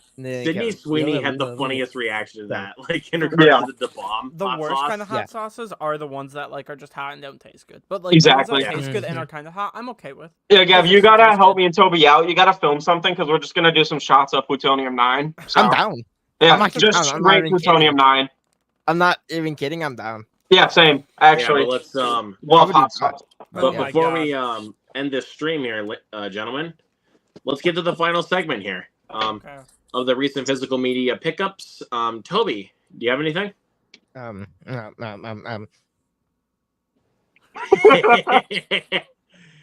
No, I'm You just got kidding. it. Okay. No. Okay. Let's go to Cam then. Yes. Okay. So first thing I picked up, the complete series of Spectacular Spider-Man on Blu-ray. I've started it on Disney Plus, and then they removed it like right after I got done with the first episode. So I bought it. I got Hulk from 2003 on 4K. It was on sale for like $10, so I was like, might as well. And then I got Howard the Duck on Steelbook. Hell yes. Ooh. I do have to ask real quick before we continue. Scores for Jaws after the rewatch. Right. Hmm. Yeah, 5 out of 5 for 5 me. out of 5 for me. 3 out of 5. 3.5 out of 5. Fair. Nice. Okay, fair enough. But I was gonna say though, with Howard the Duck, Cam, that's got to be the first one we got to link up and watch, dude. Because Yeah. that film is fucking bad, but it's so fun. The only thing I know about this movie is that there are duck titties. Boobs, So- yeah. Duck boobs. Basically how Jacob kind of iterated it in his Blu-ray collection. Guys, there are duck boobies in this movie. Yep. Boobies. Like, Boop. it's fucking funny. Gav, you got anything? Oh yes, I got. Don't get me started. Oh wait, didn't you say you had like a mountain of those things? I got a lot of them. So first off, Uh-oh. I got the Walmart VHS for Terrifier 2. I'm gonna take off the fucking background. I think. Yeah, because it's gonna that get would kind of be- distracting yeah. with some of these pickups, dude. Yeah, it's blurring it. There we go. Okay. I got the Terrifier 2 VHS from Walmart. 2 VHSs. I tested it out. It runs and sounds really cool. I like it a lot. I'm gonna have Nice. it back there, but the Funkos are blocking it right now. Then I got the Scream Factory for the OG Child's Play. I'm gonna collect these for the series because I don't have them. I like this movie. I think it's fine. I think the hot take. I think the 2019 one is better than the OG. Fair enough. I also don't like the second one. I know a lot of people love it. I don't like Child's Play 2. AKA one of my favorite until like the new Screams came out. Child's Play 2 was my favorite horror movie ever. So I think All I want to Great say, defense. to that, kind of respond to quote Chucky from the movie. You little shit. Like, yeah, I me like and Toby Chucky are and gonna drug you with plutonium 9 and then scare you with facehuggers. Like, I'd give Child's Play 2 like a 2.5 out of 5. I think it was fine. I thought it was pretty mediocre. Then That is I not got allowed Paranormal to say. Activity 1. Fuck this movie. This is awful. I hate this movie so much. It's like a 1 out of 5 movie for me. It's so fucking boring. Nothing happens until the last like 15 fucking seconds of the movie. Then, oh yeah, Paranormal Activity 2. Somehow, Also good. I don't remember if I thought it was better or worse. I think it was better, because I thought the characters were more interesting. And I liked the like fucking Blu-ray box art with the dog. That shit actually like kind of creeped me out when it's like barking at nothing. I like that part. I thought actually that- have the box set of all the Paranormal Activity movies. I didn't buy that because I already bought the first 3 when I found out there was one, so I was like, whatever. Fucking still, again, 1 out of 5 movie, still fucking awful. This one is my favorite one so far. I give this one a 2 out of 5. I have Paranormal Activity 3. I think this one is just the most interesting. And then I don't have 4 through 6, but I did find for $5 because it's the Blu-ray is only on the box set. I learned, but I got the DVD for Paranormal Activity Next of Kin. Yeah, Now, just because that one sucked. Just in because my I'm opinion. collecting the rest of them, knowing me though, I'm probably gonna think Paranormal Activity Next to Kin is like the best one. But the first 3 are, I think the first 2 are horrendous movies, and so fucking boring. So it will be interesting. I hope 4, 5, 6 are better. Apparently, probably not though. Then Definitely I got- not 6 though. Let me just say that. Definitely not 6. Then I got The Strangers, the unrated and theatrical cut on DVD. I was so upset to find out that Scream Factory just announced a 4K scan for the Strangers. I probably won't pick it up because I fucking hate this movie. But I'm happy I own it. I'm excited to finally watch the unrated cut when I get to it. But the movie I do really like. I got The Strangers Pray at Night on Blu-ray with the unrated and theatrical version. Very excited to rewatch this film. I do really, really enjoy it. I think it is leagues better than the first movie. And like every conceivable way. And I think it's awesome. And then finally, I have the Blu-ray of Stranger Things Season 1. I was very excited to get this thing. I love the presentation of it and how it like opens to reveal the discs of the season. I actually found that I think I actually found that at Target for like $5. Actually, it was actually on sale. Yeah, they marked it down immensely, and because they were like the only retailers to get it. But I love the Blu-ray of this season. I'm very happy to own it. On July 5th between 9th, I think, is when the season 2 is coming. But I found this for like $15 on Amazon, so I was like, yeah, I'm gonna buy it. And then season 2 is coming soon. Very excited to own all of that. But yeah, that is my fucking movie haul. I picked up a lot of shit. I did realize I forgot a few movies that I didn't show last time for the watch along, so I grabbed those. I got some steelbooks. I got a few steelbooks, and then the other free stuff I got for the past couple of days. So got Kickboxer, Jean-Claude Van Damme, and then these are upgrades. I got Prisoners of the Ghostland steelbook, 4K, Nicolas Cage. This one I had the 4K of, but it only had the 4K disc in it, so I'm gonna be sending the 4K of it to Mike because he asked for it, so I'm like, yeah, I'll send it to him. Which is a Brawl in Cell Block 99, the steelbook. Fantastic film, and then I also got the 4K steelbook of American Sniper because I really like the steelbook. The movie itself is pretty good, not great. All right, then I got Nightbreed, the director's cut from Scream Factory. Love this art, dude. I love this artwork. But that is Scream Factory, so of course the art's gonna look good. Especially for this one, though, dude. The art for this thing is fantastic. Like, all right. And then I got Mel Gibson's Apocalypto, which is actually a very underrated movie. Ooh. And then last, but certainly not least, Gavin, this is what I was talking about. The Strangers Pray at Night. Hey, yo, bro, we twinning. Let's go. Except I got the slipcover with it, but yeah, I mean, mine didn't come with one. I would have thrown it out if it did. But yeah, we both got it. I will say I'm very excited to see what the alternate ending is because I don't know what it is. You throw out slipcovers? He just doesn't really see the point with that. But that's another topic for another time. Yeah, I don't keep slipcovers. Well, apart from these for the Stranger Things one, I am keeping them. Because they're just nice little extra like VHS slips. Because it is like a VHS box, so yeah. So I'll keep it for the Stranger Things shows, and then for my VHS tapes, obviously. But if it's like a special print like this, or it's a VHS, I'll keep the slips for those. But like for my DVDs and Blu-rays, I throw them out.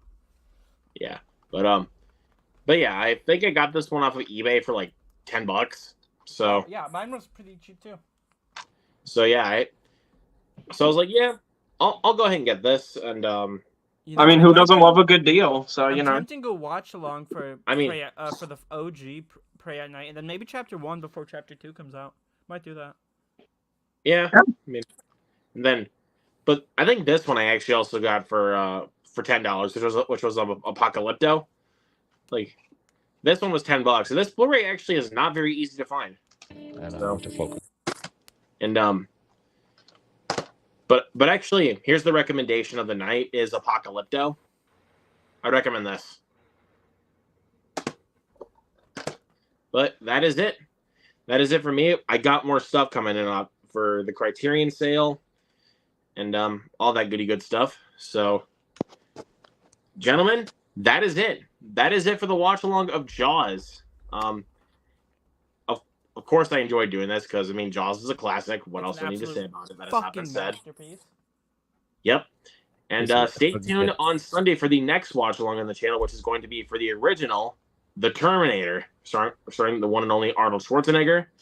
Turns 40 years old this year. Can you believe I've that? actually not seen it. I haven't seen it either. I haven't seen any of them. Oh, I own the Blu-ray for the first 3, though. I have Terminator 1, 2, and 3 on Blu-ray. that should be fun. That should be fun.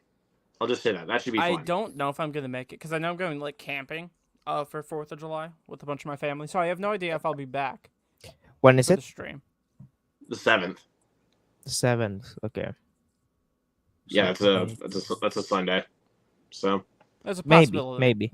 Yeah, possibility. I can't confirm if I'll be there or not. can't conform. Yeah, I can't fucking speak, man. For being a YouTuber, you think I would fucking have better dialect, but here we are. Yeah, again, you fucking suck. Hey. That's kind of the reason why we're YouTubers, is just so we can fuck up everything that we speak.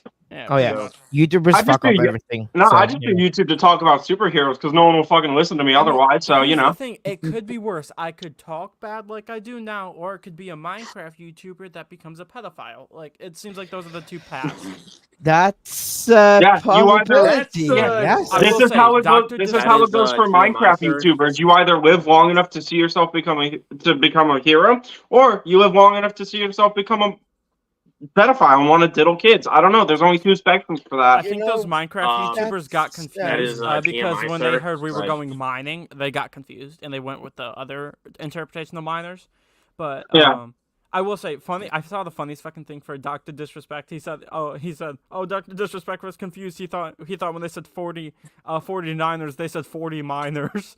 I was like, Jesus. Dream. That's not what we so meant by fucking want to go wrong. mining. That sounds so fucking wrong. But Oh, anyways, that's but yeah. interesting. everybody Rite in of the chat, passage you from guys are Minecraft YouTubers. What can I say?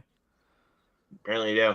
But for everybody in the chat, you guys know where to find all these gentlemen across social media. It's right Yep, here. Yep, exactly. Yep.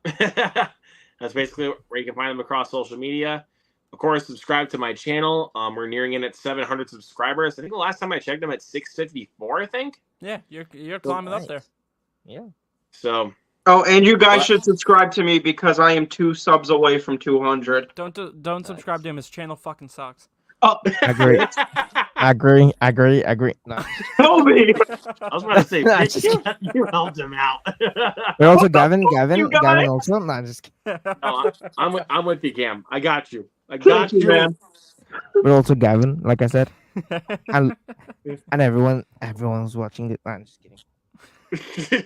Everyone around the world is just gonna hear you say that, and they're just gonna be like, "Bitch, you like." They're gonna be like, "Bitch." Yeah. But yeah, again, you guys know where to find them. Go subscribe to their channels. They're great. They're great dudes. You know them. So, anyways, we'll see you guys in the next one. Have a good night. See ya.